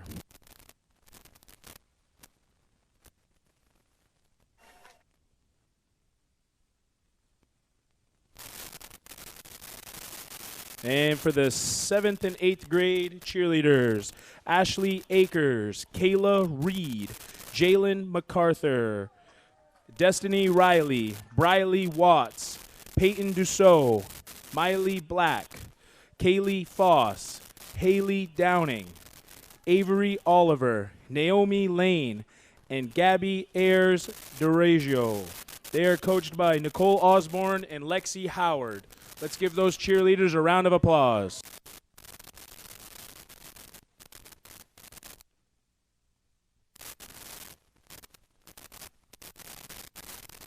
And now for your MBAYF flag football players. For the green team, Alexander Christie, Cale Clark, Emmett Cody, Jacoby Gray, Bryce Gopsel, Oscar Robinson, Tucker Rowe, Harry Donahue, and James Kelly. They are coached by James Cody, Tommy Gopsel, and Cassius Clark. For the maroon team, we have Asher Aldridge, Brecken Black, Owen Trask, Bryce Boyvin, Evan Manzer, Lucas Deschines, Randall Kutcher, and Camden Hill. They are coached by Arthur Trask and James Black. For the blue team, Carter Latham, Maximus Thompson, Calvin Levitt, Cody Coolidge, Cohen Mitchell, Jackson Cotillo, William, Avery Tyler. They are coached by Chet Coolidge and Kurt Tyler. For the yellow team, Fletcher Meter, Jamison Tracy, Sawyer Rule, Kendrick Meter, Leland Weber, Thatcher Landry, Gage Meter, and Rhett Pinkham. They are coached by Jeremy Meter, Lance Meter, and Seth Landry.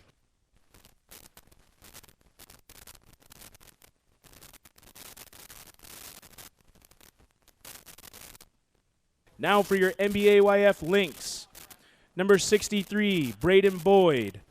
Number 36, Drew Nye. Number 40, Keegan Richardson. Number 48, Wyatt Brand. Number 32, Cooper Gray. Number 41, Deshane Augustine.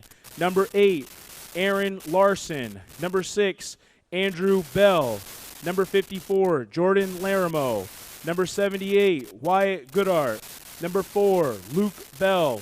Number 62, Caleb Boudreau. Number 28, Aiden Hill. They are coached by House Kutcher and John Bell.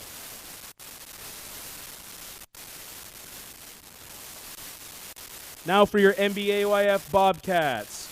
Number 11, Trent Hutchinson. Number 31, Vinny Nilo. Number 19, Bryce Collins. Number 9, Thomas Gopsel. Number 5, Hunter Carrier. Number 55, Kaysen Esterbrook. Number 23, Keegan Arnold.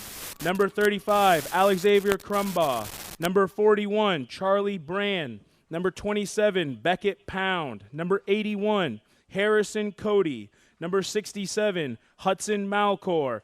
Number 13, Cody Goodrow. Number 15, Cole Welch. They are coached by Scott Mayberry, James Cody, Jeff Rowe, Tommy Gupsel, and Jed Malcor.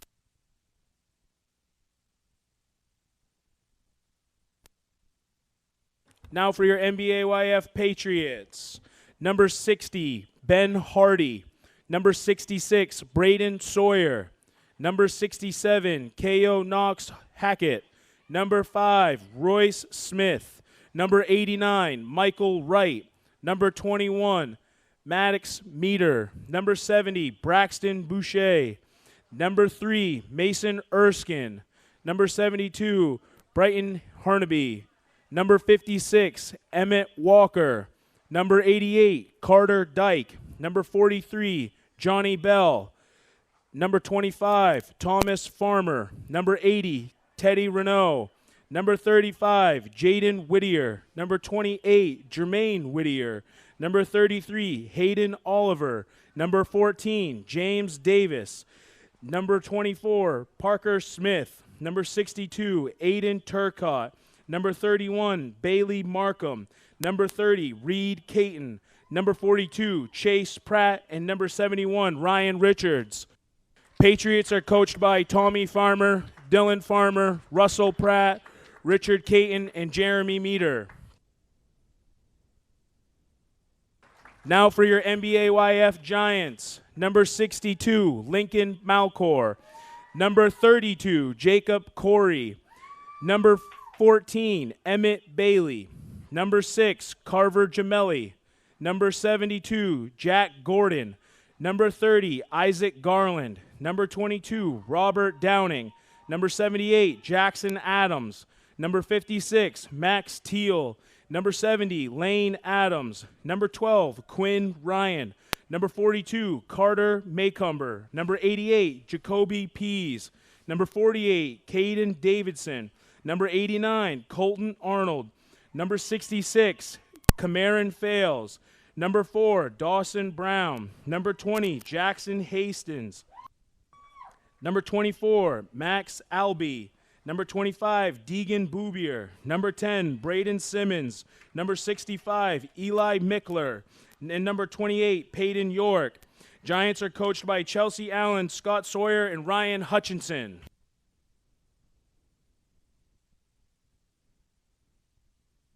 And now for your 7th and 8th grade Panthers. Number 2, Ben Wrigley. Number 2, Kyle Cheney. Number 4, Jason Akers. Number 7, Wyatt Sullivan. Number 9, Gary Lee Harkins. Number 10, Jace Goodrow. Number 11, Jackson Pound. Number 12, Elijah Kalchik. Number 13, Roman Galkowski. Number 14, Tucker Fitch. Number 15, Reed Cousineau. Number 22, Dylan Gray. Number 23, Noah Waldrop. Number 27, Carter Meter. Number 45, Chloe Mayberry. Number 50, Jaden MacArthur. Number 50, Carson Nutting. Number 51, Jacoby Doobie. Number 53, Matthew Wrigley. Number 54, Sam Rose. Number 55, Daniel Blovell. Number 56, CJ Adams. Number 60, Thomas Fortier. Number 65, Trenton Harris. Number 66, Nick Ratcliffe. Number 70, Zach Ball. Number 72, Sam Ratcliffe. Number 77, Tanner Allenbaugh. Number 78, Jody Hayden. Number 81, Joey Ratcliffe. Number 84, Chandler Hiscock. Number 85, Brecken Mickler. And number 88, Lucas Tarian. The Panthers are coached by Ron Smith, Sean Moore, Hunter Meeks, and Ryan Pratt. These are your future Mount Blue Cougars. Let's give them a big round of applause.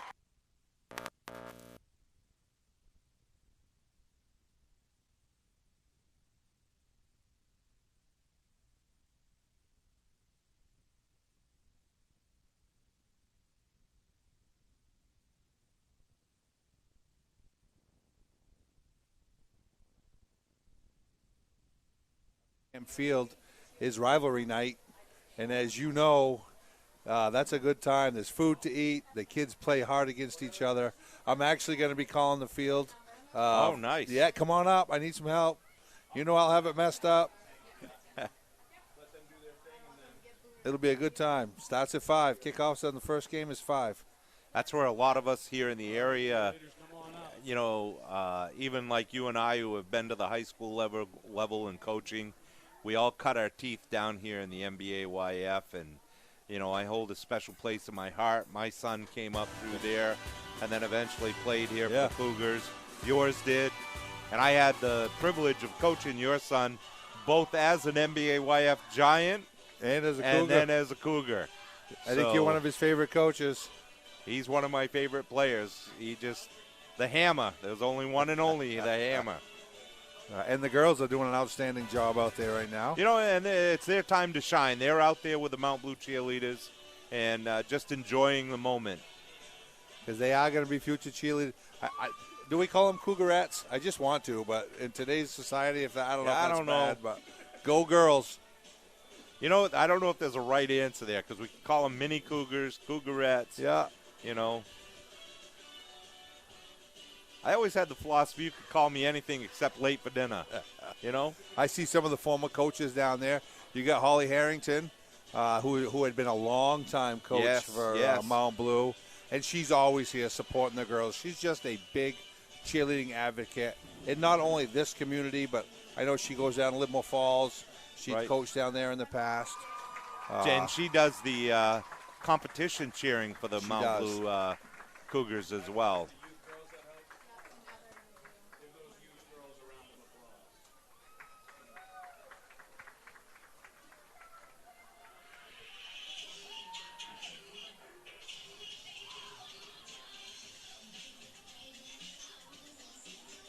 Just a festive night. You know, it's too bad we don't have some of the normal activities that we have at a homecoming, like the parade of classes and all of that. But, you know, big bobblehead the Army puts up. That's right. That's right. Just all kinds of, I don't know, was that a slight against the Army by the Marine Corps or what? The bobblehead. Well, here it is. Looks like Coach Smith is back. Don't tell him I drank one of his waters while I was sitting here. He's just like he didn't have a flat tire for the night was on. That's right. Well, ladies and gentlemen, thank you very much for me stopping in. And, Coach, he'll be back. I'll be back. I'll be around. Again, here's Coach Smith. You're on. By the way, don't tell him I owe you a lot of Mount Blue cheerleaders. That's going to show you. I'll probably be all right. Take it with you. I got no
So back here for the second half. Thanks, Coach Haynes, for stopping in for a minute. It was recognition night here for Mount Blue Area Youth Football, so I had to go out with my team for halftime. But 23-0 Cougars starting the second half. And the Cougars look like they're here to play today. Playing with a lot of enthusiasm, flying to the ball, doing a lot of the things that they haven't done enough of in the first half of the season here. And it's really good to see this happen, and really just happy for the boys that they're out there just giving it everything they got. A lot of different players making plays, and looking for more in the second half. Yeah, a lot of physicality we haven't seen, and a lot of tackling with the body versus the arms. And the defense is setting up the offense, and the offense is taking care of business once they get it. So good first half for the Cougars. We'll see them here in the second half and see if they can keep it up. Mason Biello in to kick off. And these have been a mystery tour right now for the Old Town Coyotes. I'm not sure what we'll see on this kickoff. Well, special teams has played a huge part in the first half for the Cougars. Three facets of the game. You know, offense, defense, and special teams, and there's a reason why special teams is important as well.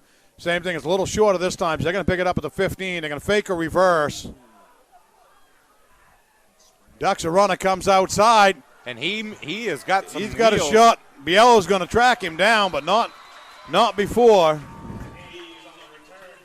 Number 10, Isaac Hayes, the running back and quarterback. He's played both today.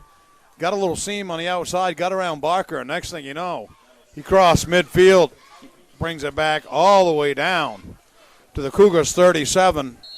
Starting on the left hash, Old Town's in business to start the second half. Yeah, and I think we're going to see Old Town come out passing here. Looks like Sprague is going to come in at quarterback.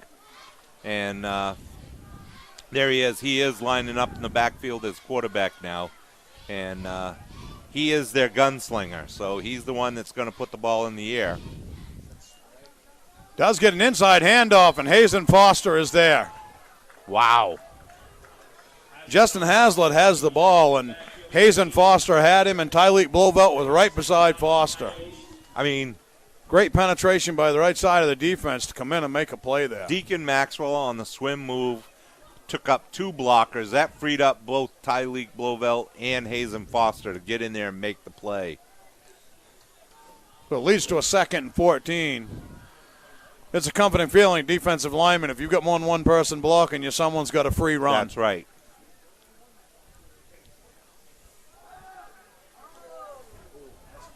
Caleb Sprague splints to the right, and he's going to come up short on an attempted out to Carvel Turner. And it's going to be 3rd and 14. That play just kind of didn't develop for him. Yeah, but he still had Turner wide open there for about a 10-yard gain.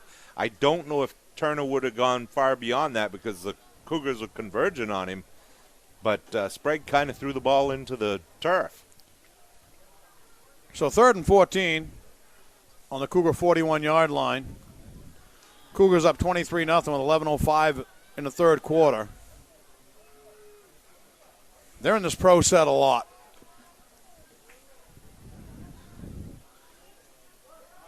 Stephen Alston in motion, goes across, comes back to Carver. Sprague to Carver, and that's going to be a nice defensive play. Good piece of open field tackling for Jaden Meter. Jaden Meter and Alex Ratcliffe both came in on that one. Really just a nice defensive play. I like how Old Town set that play up, but the problem was Mount Blue's defense reacted very quickly and prevented the blocking from getting in front of that. Well, Meter came up and broke down so that he could be straight on to the ball carrier. And when you're in that straight on athletic position, you can react either direction. So great open field tackle, brings up a 4th and 8. Back to pass, they're throwing it to the sideline, and he's got a receiver. And he is open and makes the reception. So Isaac Hayes is going to pick up the first down. Charles Stevens on the coverage over there. Stevens was about half a step from being able to bat that ball down, and it was just on the other side of the stick. So a nice pickup on 4th and 8 for Old Town. Sprague got that ball out there quickly, too. I mean, he chucked it out there and like he was throwing darts. So Old Town has the ball on the Cougar 26. Snap back. Quarterback rolls left, and he's going to go short again. Drax Apiel Haskett's got the ball. Meter comes up and makes another tackle. And Old Town looks okay with saying, hey, we'll just take the flats. We'll run everybody downfield, and we'll just feed the flats. And boy, the offensive line is giving him time to throw, too. He rolled out of the pocket that time, but it was by choice. Brings up a 2nd and 3. But that makes it hard, though, when you do have that mobile quarterback. Somebody's got to come up on him because you don't want to give him too much room or he'll take off and run. So now they're going trips right, single to the left. Whistle's blown. I think we had a little malfunction of the scoreboard there. She went dark. Now the clock's running. It's back in business now. Back, Caleb Sprague in the shotgun. Takes a snap. He looks back, looking right. He's got a little bit of pressure from Foster. And that ball's going to be picked off. Ball is picked. And Charles Stevens is going to come up with the interception. Downing came upfield flying at the quarterback, forced the issue, and Stevens curled back under the ball carrier. So big turnover for the Cougars. Be first down going the other way. And I think he was actually trying to throw the ball to the other quarterback, Isaac Hayes, and Charles Stevens was standing in between them and just made the easy pick. Well, Foster chased him out of the pocket, and then Downing came flying upfield, 100 miles an hour right at him. And rather than set his feet, he kind of jump stopped and threw the ball back across his body, so it didn't have the zip on it that I think he wanted to have. Right. And threw it into Stevens' belly. So first down, Cougars.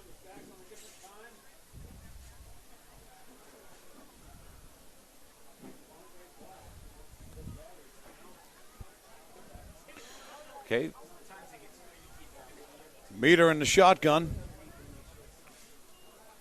There's a fake. Meter's going to keep it himself and try to bounce it outside to the left. He makes one guy miss. And Jaden Meter makes a run, but there's dirty laundry on the field. That flag came out. And that's usually in the offensive holding side. It is, and the bad part is Mita was downfield when the flag came out. So unless the official just couldn't find holding his on the spot. Cougars. Yeah, when the play is beyond you, there's no sense in doing it anymore. But in the heat of the moment, it's awful easy to grab a chunk of jersey. But you know, and you never know, though. We've seen it before where the penalty happened and the official's looking for the flag, trying to reach both his pockets. Trying to, kind of like my wife at a restaurant when it comes time to pay. You know, she just kind of looks at me, reaches in every pocket. Next thing you know, I'm buying. How many years of marriage? 35. Perfect. So that's going to push the Cougars back. They replay first down. It'll be first and about 14, as it was a spot foul. Meter under a lot of pressure. In trouble there as they came in from both end positions. Looked like they might have done a little loop blitz and drawn in from the outside as both sides came at the same. And they're going to lose some more yardage there, and it's going to bring up second about 20. Yeah, that collapsed quickly. That just, it was gone, and Mita was back there by himself with a bunch of white jerseys. So Cougars have the ball on about the 8-yard line with a ways to go.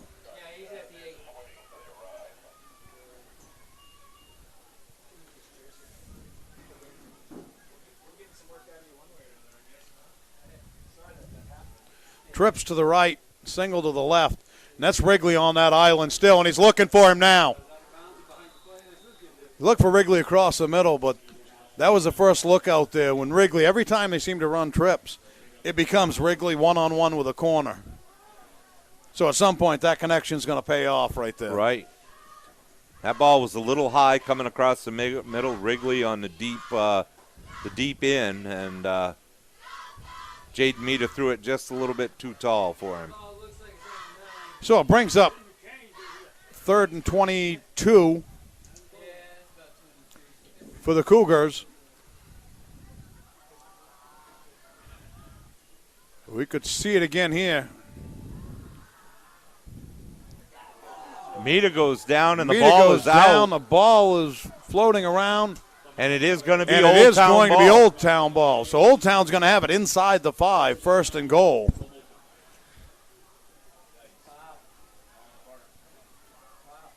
And that was Corbin Flewellen coming in from that backside. Made the hit on Meter, and he lost the ball.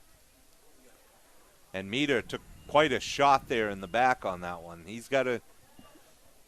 So Old Town talked, by the looks of it, Old Town's had a conversation with the defensive line at halftime as they've come out, and it's a different squad up front here defensively in the second half. They are playing angry right now. And you know, if they put the ball in the end zone in right here, this is a ball game. They're back in it. Absolutely so. First down, a little bit of motion, a little wrinkle. And Corbin Flewellen going straight in. And he's going to pick up. He's going to pick up about 2. And it's going to be 2nd and goal from the 3. That's the only thing about that shotgun. It looked like he ran a long ways, but only 2 yards past the line of scrimmage there. Well, he was a second back, so he had a more of a straight ahead move off the fake.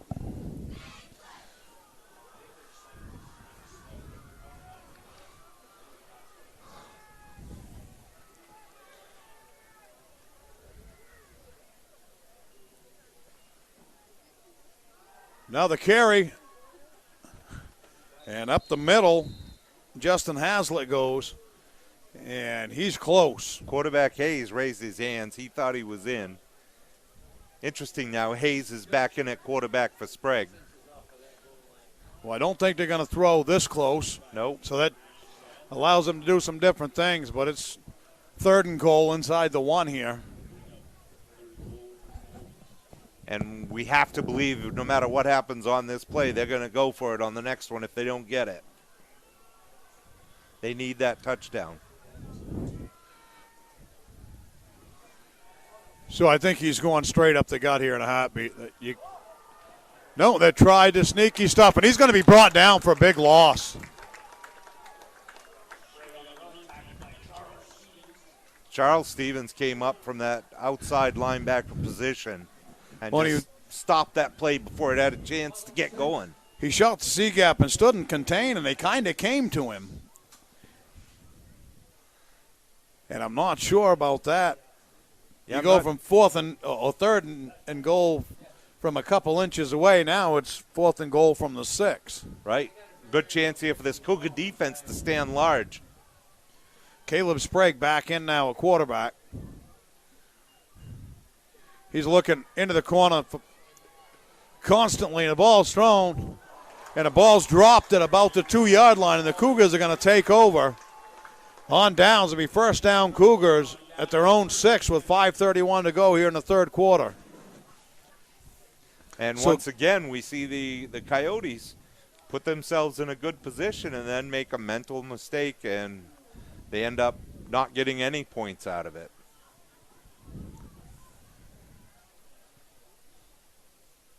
So the Cougars got to have they're going to go about 94 yards to get a score here. So patience pays off. They have the lead. They can matriculate the ball down the field.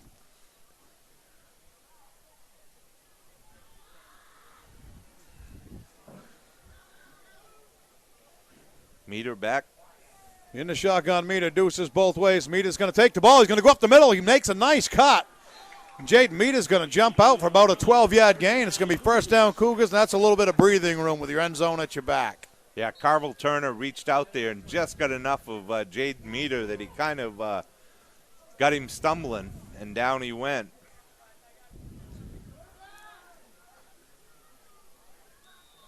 And Meter again, and he's going to pick up a couple more. In that 4-4, the middle is susceptible to the run if your linemen get off the ball and they get out on the defenders. And right now the Cougars are doing a decent job of that and moving people and giving him a couple of different running lanes. And those linebackers are flowing hard to the ball too, and they're creating those seams for the keeper by meter.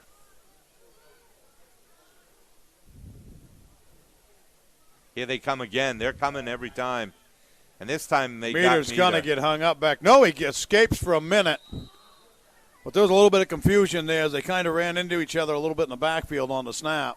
Well, that was what we used to call the torpedo. Everybody was coming on that one.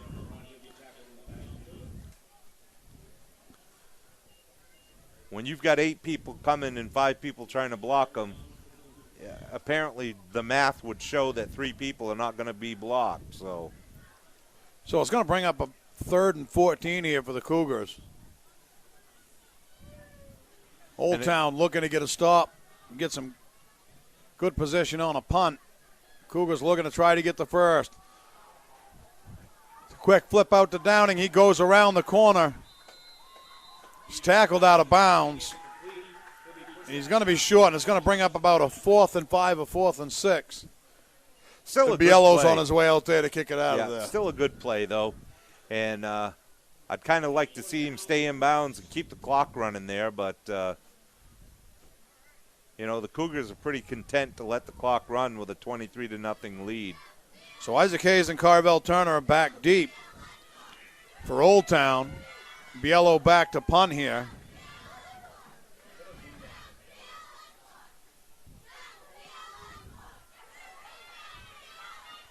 He's got a deep punt. It's going to be fielded about the 47. And Old Town will take possession here. 3:34 left in the third. That was a pretty good punt, 36 yards, no return.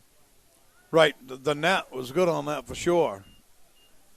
And considering 4 or 5 plays ago it was 1st and goal from the 2, Cougars will take that for the rest of the night.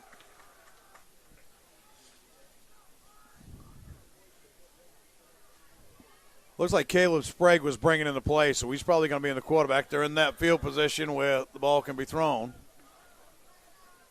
And it does look like he's lining up. So Sprague's at quarterback with trips right, single left. Looking down the center of the field. He's looking up the seam. And that ball's caught on a tip.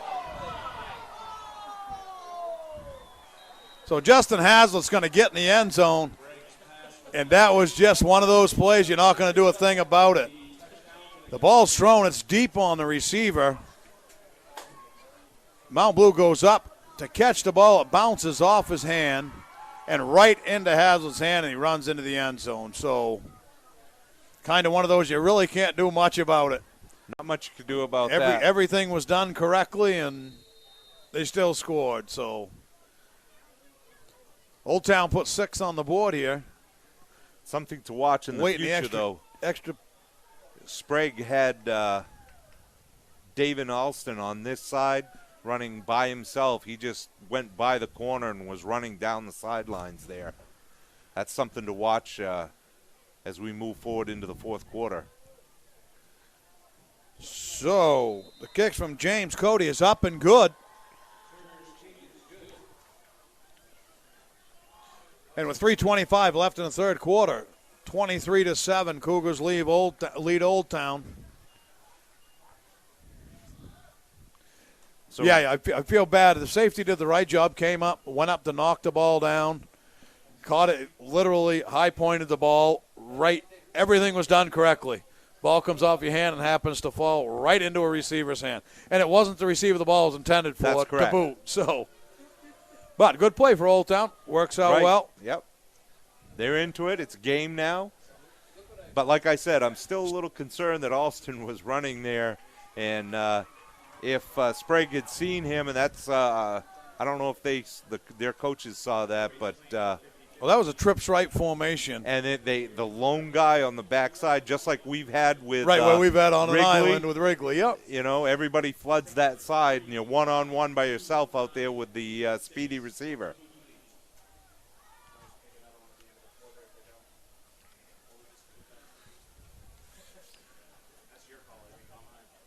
So Wrigley's back deep.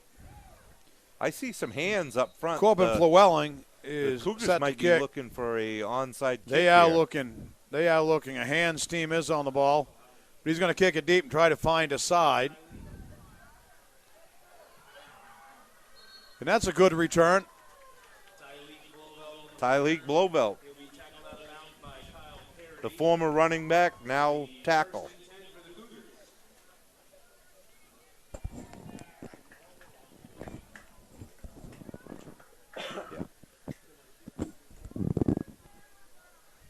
I think that was Alex Ratcliffe, not Tyleek Blowbelt. Tyleek's been over there in that position before.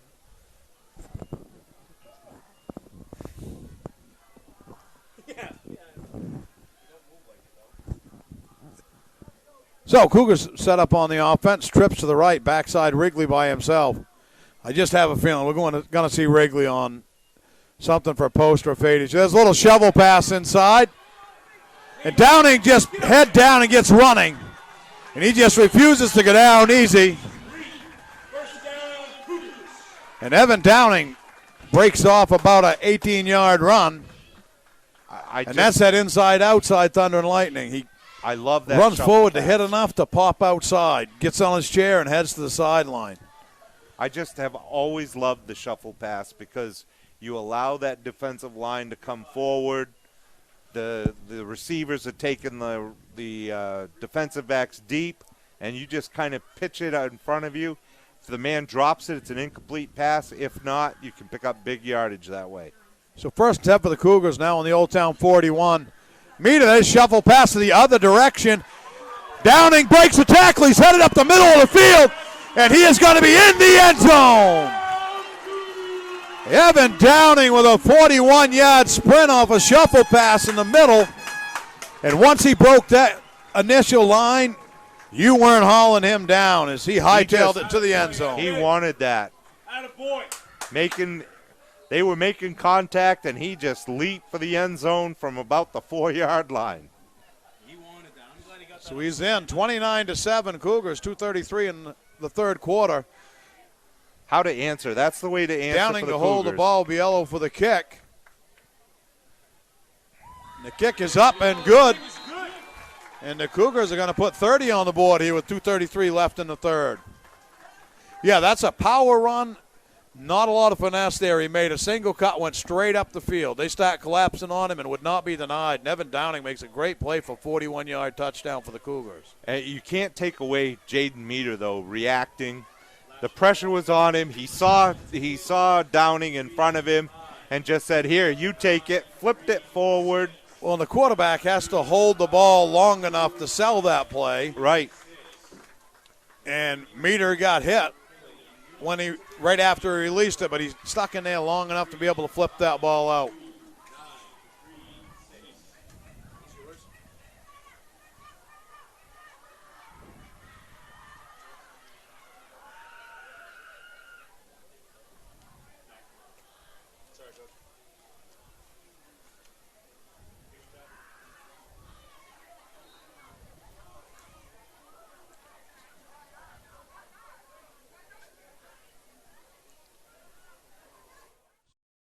Drop the setup. So Cougars getting ready to kick off. Mason Biello will kick it from the 40. And, yeah, that's a great response from the Cougars. Have given up a touchdown. Their first points of the night they gave up. The reaction was, hey, we're coming right back and putting 7 back on the board.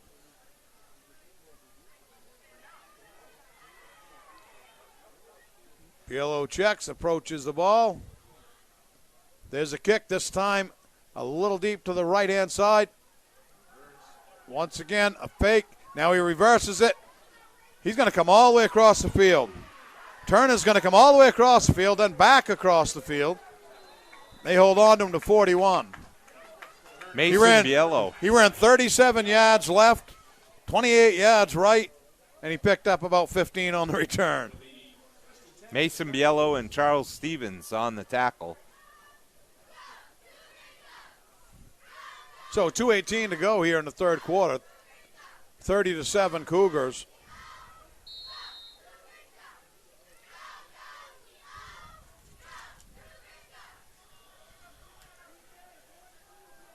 Sprague and Hazlitt in the backfield. Deuces on both sides. Motion man, inside handoff to Hazlitt. Hayes and Foster ripped him down, but I think it's going to be the face mask variety. I don't know if it's face mask or a horse collar. Oh, it's face mask. Looked like he got a little bit high. Not intended. He shook his head as soon as he did it. And running back shifty, and his pursuit wound up being 2 steps ahead instead of 1, so he reached back. So that'll be 15. He knew he did it as soon as it was over. You know, you could tell by his body language that he was the guilty party. And that's going to bring up a first down on the Cougar 44.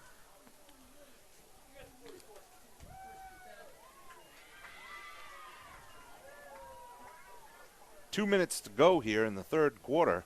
This quarter seems to have taken a long time after the first 2 went pretty quickly. Throwing the ball a lot more. A couple of touchdowns thrown in. And the handoff on the outside. Isaac Hayes trying to get out there. Ball's on the ground. Cougars going to pick it up. And Alex Ratcliffe is going to get to the end zone. There's a fumble, and Alex Ratcliffe goes into the end zone. And Mount Blue puts 6 up defensively. Great play. Drowning pulled the running back down, stripped the ball. Ratcliffe picks it up and just starts running. Doesn't slow down. And the Cougars have got 36 on the board. Great defensive effort there by the Cougars linebacking core. Again, though, Hayes' timing was off. They ran into each other in the backfield there. Didn't have the ball secure as he headed to that corner, and gave the Cougars time to react to that. Once again, we're seeing a miscue in the backfield by the Old Town Coyotes. Ball's down. Biello's kick is good. So the minute and 30 seconds left in the third quarter. Cougars jump out 37-7 on Old Town.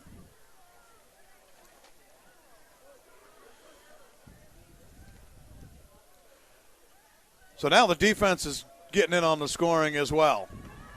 Absolutely. Heads up play by a young Alex Ratcliffe right there to recognize he saw the ball on the ground. You and I saw the ball on the ground. He just picked it up and said, I know what to do now. Well, I thought they were going to jump on it, and then all of a sudden Alexander Ratcliffe says, gotta go. Right. Scoop and go, and never slowed down. So great play by the Cougars.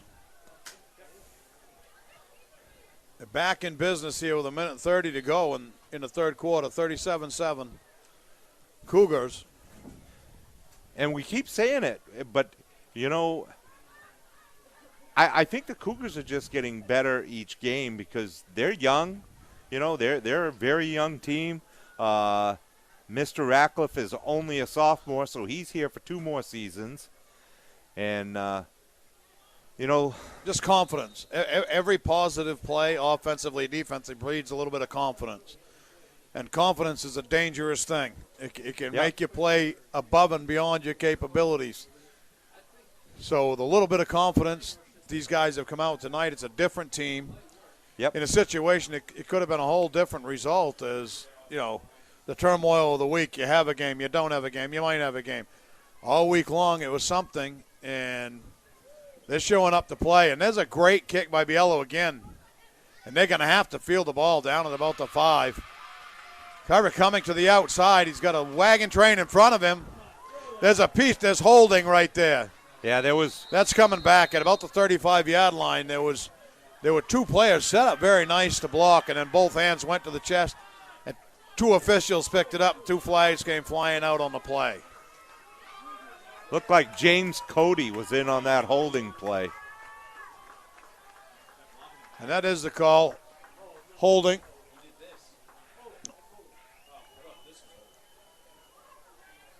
This is blocking back.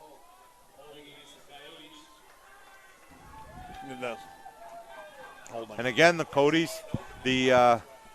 Coyotes had a good return, and the penalty flag is going to set them back. They've been making mental errors all night. So instead of starting at the 48, they're going to start back at the 24. They're just 10 yards back from where the foul occurred, and a spot foul. That was a 24-yard loss net for the Coyotes. So first down for Old Town here. Hazlitt and Sprague. Sprague looking, finds an inside route. And that's going to be Devon Alston, and he's going to pick up about 13 there on a first down. Yeah, Sprague got rid of the ball really quickly there. He just stepped up. Alston came on the slant, and he just yarded it down there. 53 seconds to go in the third quarter. Clock is running. But I still don't see Old Town in any type of hurry up here. They're kind of taking their time, you know. So again, we got Twins on each side. Sprague looking, comes to the outside to Drake Sapio Bassett. He makes a couple cuts. Ball's on the ground. And it went right to the Old Town. It's going to be picked up by receiver. Old Town, but that was another dangerous fumble right there. A couple Cougars were also in the area. Isaac Hayes on the recovery for the Hayes Coyotes. saves him on that. 12 seconds. The clock counting. That's going to be the last play here in the third quarter. And at the end of the third quarter, the Cougars are going to be up 37-7 with a first down for Old Town at the Cougar 42-yard line.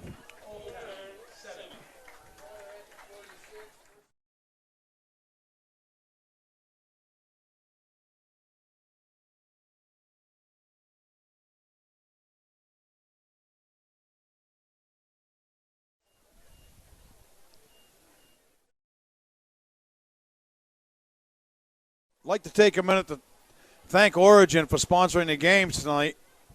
Appreciate that, so that everybody can sit in the comfort of their home and watch a ball game if you're unable to get here.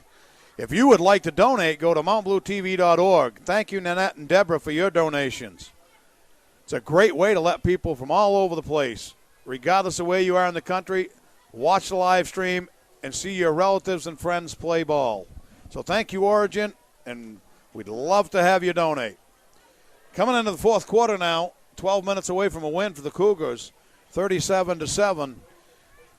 And Alexander Ratcliffe's recovery there and touchdown kind of sealed it a little bit for him. And so we'll see how the Cougars come out here.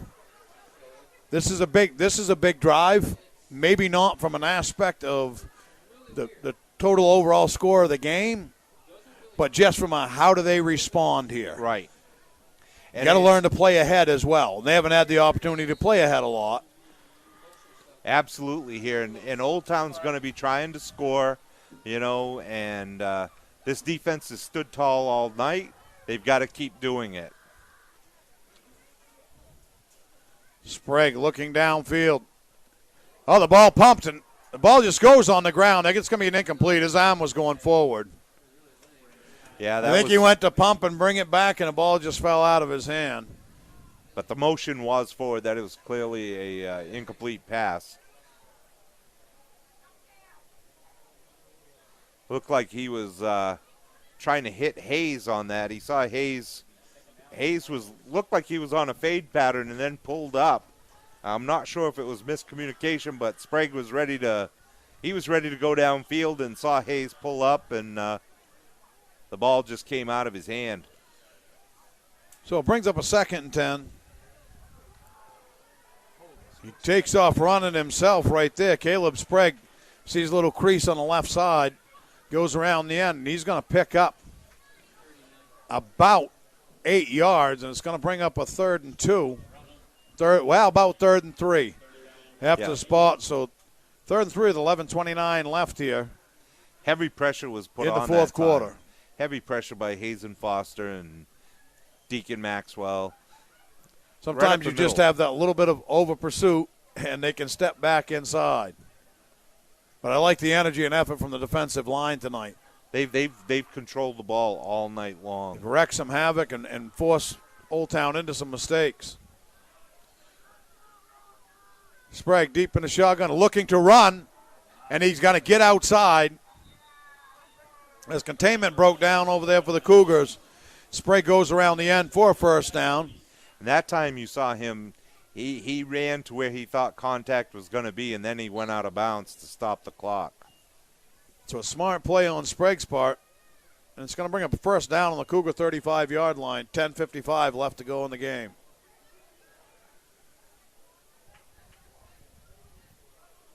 They've got some Old Town has some very well-designed plays. They really do. They've got some athletic players, too. They've just, all night long, we talked about it over and over again, the mistakes they've made have cost them big.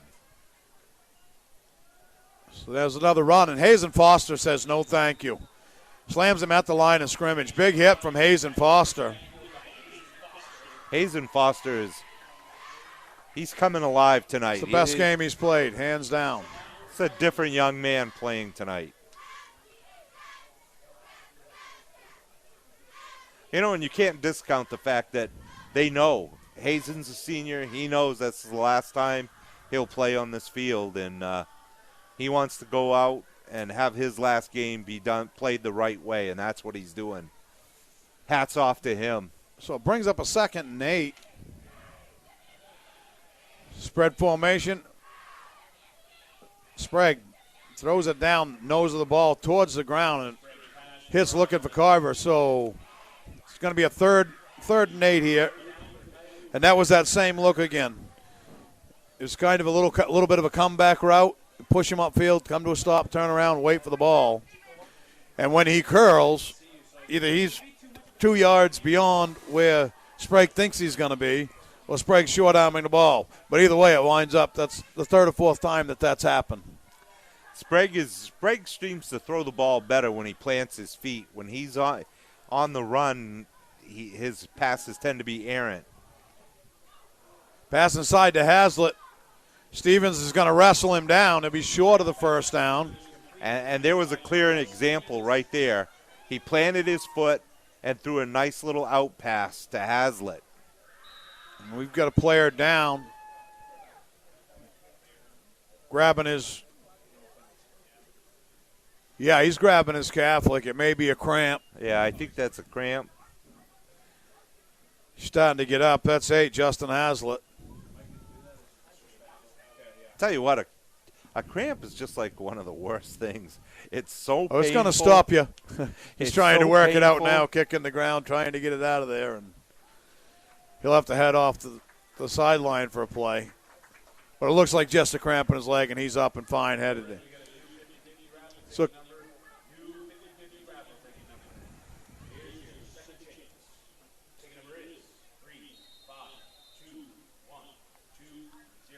they say drinking pickle juice helps stop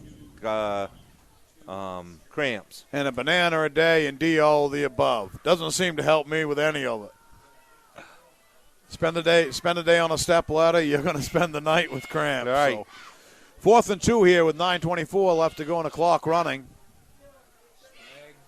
He's going to get it around the left end, and Sprague's going to get around the left end, pick up the first down. And go directly out of bounds to stop the clock.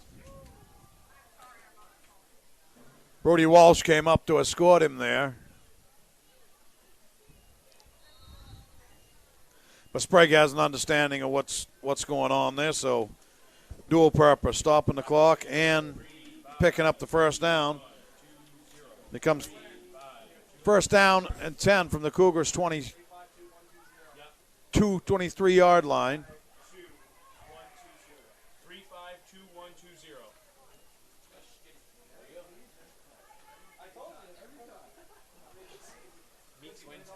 Makes one up.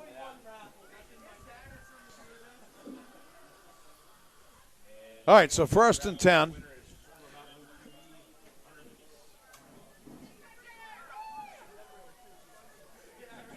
Looking downfield, he's looking up the seam, and he had a receiver there, and he just kind of overthrew him a little bit.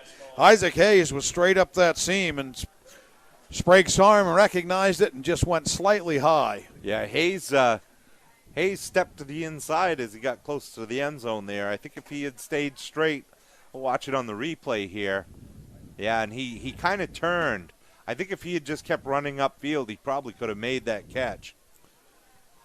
But the incomplete pass stops the clock at 9:06, brings up 2nd and 10.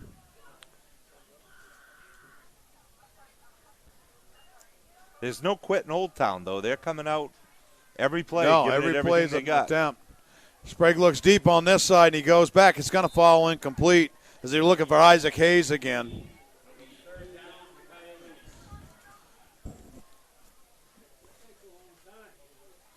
Wrigley and Charles Stevens on the coverage back there.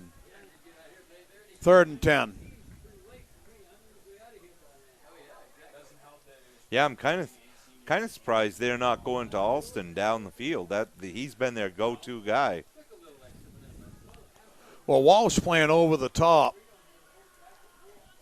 I think he's keyed on him a lot, so. Looking for that little slant, and he picks it up. Corbo Llewellyn picks the ball up, and he's going to pick up about 6-7 yards. It's going to bring up a 4th down. And it's going to be 4th and a long 3, short 4 here. Nice play by Evan Downing to 8:32 left. prevent him from getting any more yards. Yeah, there's a lot of green grass in front of him right there. If he gets around Downing, he looks at that corner pylon, and there's a shot he goes there. So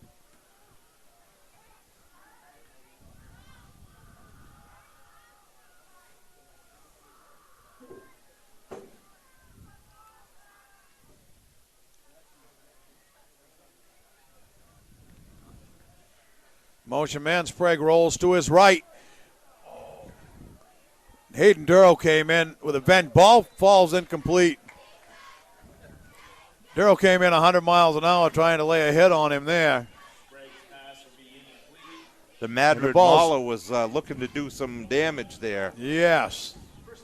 So a first turnover on downs brings up a 1st and 10 for the Cougars with 7:55 left here in the 4th quarter, and the Cougars up 37-7.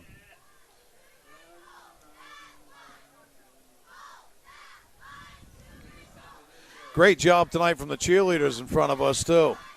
They've been leading a lot of different cheers and sounding off loudly, and a lot of claps from the fans for them. So good job, ladies.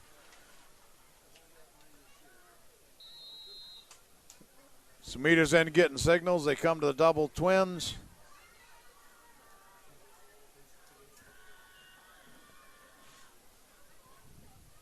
Inside handoff. Downing breaks some tackles, and he's going to keep running. He's going to have 1st down yardage, and he picks up 11 on a play that looked like it should have been about 2 or 3 yards. That's just power. So great run by Evan Downing.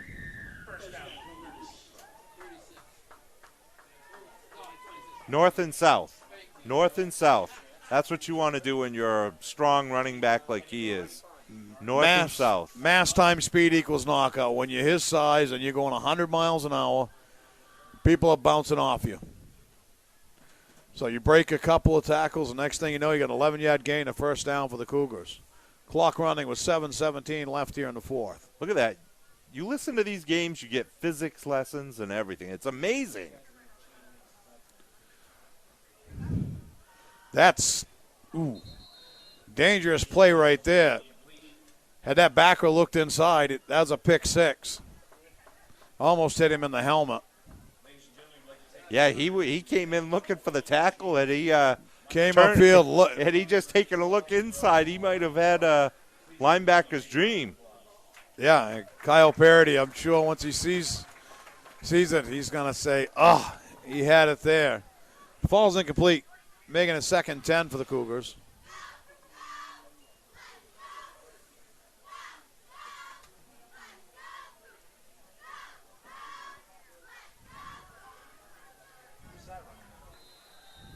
Looked like Alex Ratcliffe on the carry.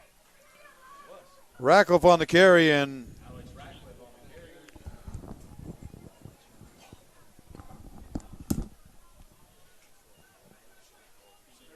He's hurt.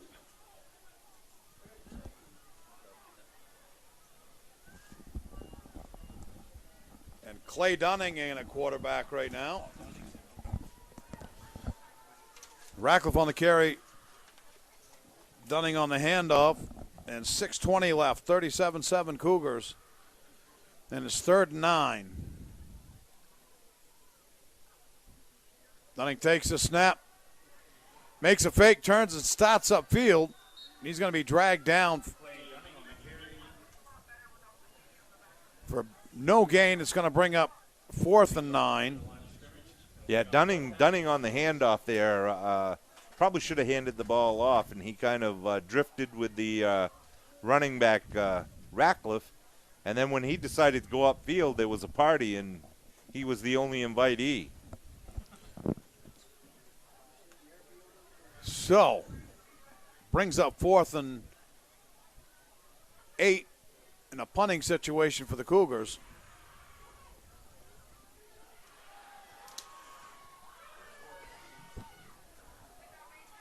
Biello's got a punt. It's going to take a Cougar bounce. It's going to pick up about 15 and all the way down to the 30. So good bounce for the Cougars here. About 46 yards on that one. And that was the net kick. He has a tendency to not have big returns or any returns at all tonight. So great job punting by Biello. 5:14 left here in the 4th quarter. Cougars up 37-7.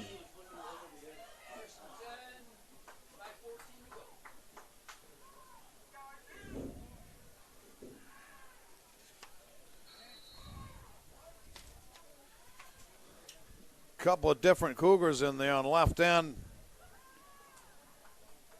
It's going to be Nathaniel Hutchins.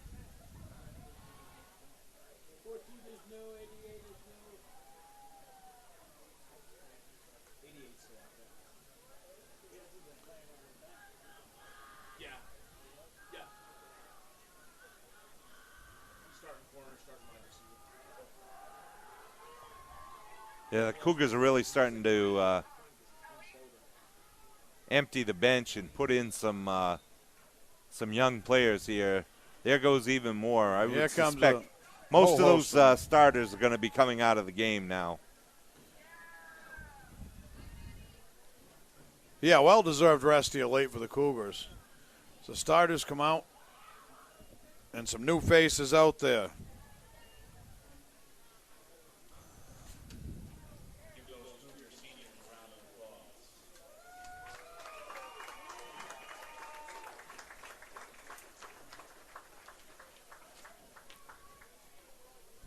Kuzno and Hutchins and Warren Allen and new group out there for the Cougars. We'll see how they fare defensively. Jordan Kraft is in at quarterback for the Coyotes. Spread formation inside hand. The ball goes on the ground. And Warren Allen's going to touch him down as he laid down on the ball. Loss on the play going to bring up 3rd and 12 here.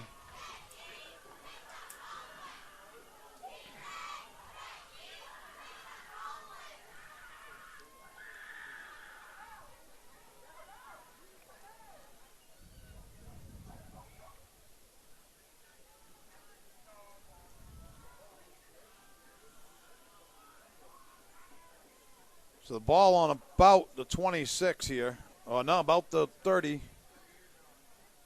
Back to pass, little swing pass out. Nice catch in the middle. And Hazlitt's going to run upfield.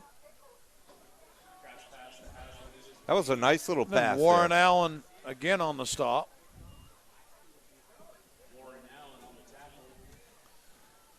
And it's going to bring up 4th and about 2.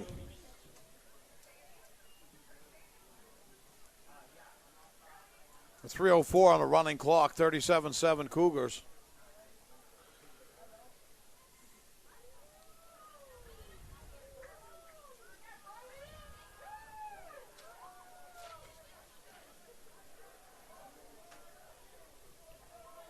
Kraft's going to keep it himself for the first down. And he's going to get the first down. David Wrigley and a host of Cougars bring him down. He'll be tackled by Dave Wrigley on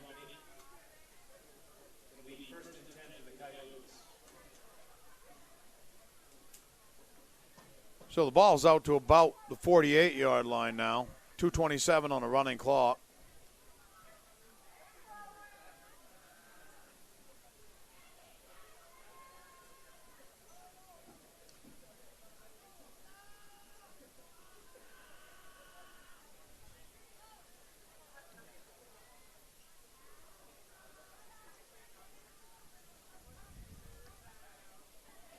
Inside handoff, brought down quickly.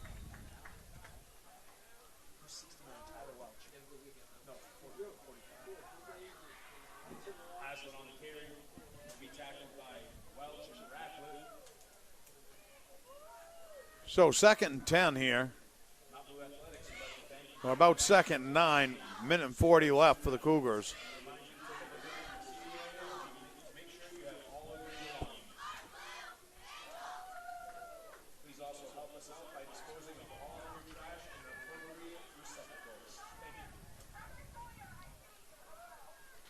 Cody's here on the outside edge. Across from Cole Cousineau. You wonder if they're going to take a shot at him right now. There is a little pump. He's coming back. The ball's going to fall incomplete. Tended for Cody.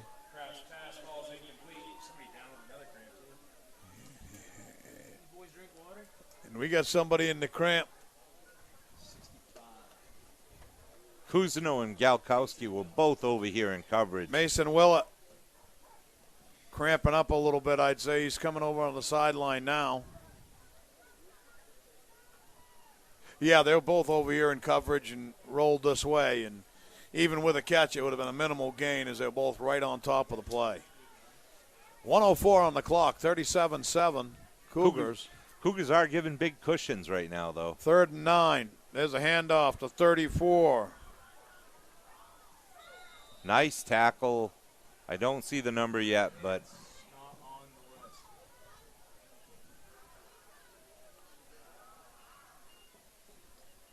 I couldn't see who that was over on that other side. 5, and it's going to be 4th and 4 here for Old Town. Running clock at 32.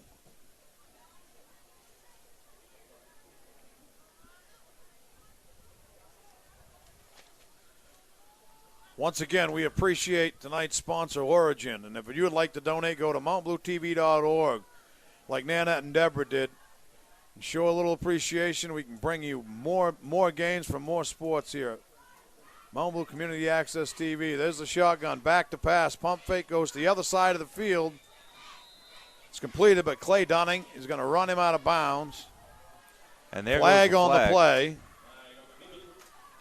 That was thrown really late, so it's got to be a dead ball foul, whatever it is. May have been, perhaps he stepped out of bounds and Dunning didn't realize it and made contact. And that does look like the call. Does look like it's going to be a late hit out of bounds. So with 2.1 seconds left on the clock, it's going to be 1st and 10 at the 22. Time for one play here. 23-yard line. Time for one play. So down in distance, we'll see the Cougars drop back a little bit. Keep them out of the end zone here. Jordan Kraft in the backfield. Takes a snap, back to pass, looks right. Looking for 13. He caught it. Blaine Murray. Out of bounds. Catches it out of bounds. What as a the catch. Blow a great catch by Murray just outside of the sideline. And the Cougars are going to come away with a 37-7 victory. That was a great catch, but out of bounds. I don't know. I'd like to see the replay on that again, but I thought he had a foot down. But the day late, dollar short type scenario there. But nice catch and nice way to finish. Heads up there for Old Town in a game that Mount Blue, from start to finish, took care of business, both sides of the ball, and especially special teams. They really did. They capitalized on the mistakes that Old Town continued to make throughout the game. Never really let them get back into the game, and just took care of business tonight. But again, It looked like the Cougars came out tonight, all cylinders firing. They were playing with enthusiasm. They were playing like, just they were on fire. They were flying to the ball. All the good things you want to see, the mistakes on special teams for them really weren't there. Some of the mistakes they had made earlier in the season in games weren't there. No, So- and the big thing about mistakes by another team, they're not even recognizing mistakes if you don't capitalize on Right. them. And tonight the Cougars took advantage of everything, anything given to them. They didn't just work with it a little bit. They made it a touchdown. Right. They made it points on the board. They made it penetrations deep into Old Town, deep into their end zone or deep in their end of the field. So even if they turned the ball over, Old Town was starting inside the 5. How many times Old Town started inside the 5 tonight? Right. 3 or 4 times. Eventually, you get points off that. We got a safety earlier tonight off it. Couple of different times where you took over the ball at your own 40. Right. Off of or punts in and their stuff. territory. In their territory. That first Correct. one where the kick went off the receiver, I think can't remember who it was. Hazlitt maybe went over to catch it, and the ball went out of bounds. Right, Old Carver, Town started yeah. at their own 1, ended up punting from about the 8. The Cougars scored 6 plays later. So, they only took 2 plays once they got the ball to put the ball in the end zone. So, Right, but all in all, a much better effort out of Mount Blue on all facets of the game. And the kids looked excited, played excited, and went from the opening whistle to the end of the game 100%. absolutely. You'll love to see that out of these Cougars. Great win. But we got 2 more against 2 tough teams. We got Meso and Skowhegan coming up. These are going to be 2 really tough tests for the Cougars. Absolutely, and a lot of the misdirection and stuff you saw tonight early in the game from Old Town's what you're going to see with Mesolonsky.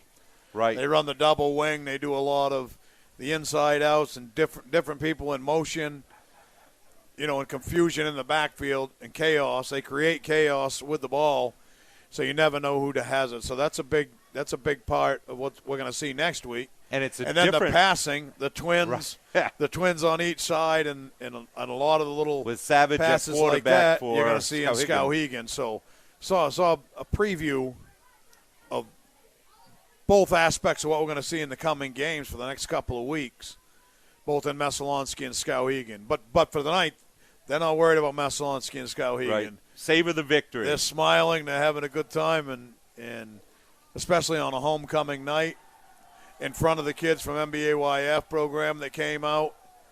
It just a good night all the way around for the Cougar football program. Absolutely. Great night.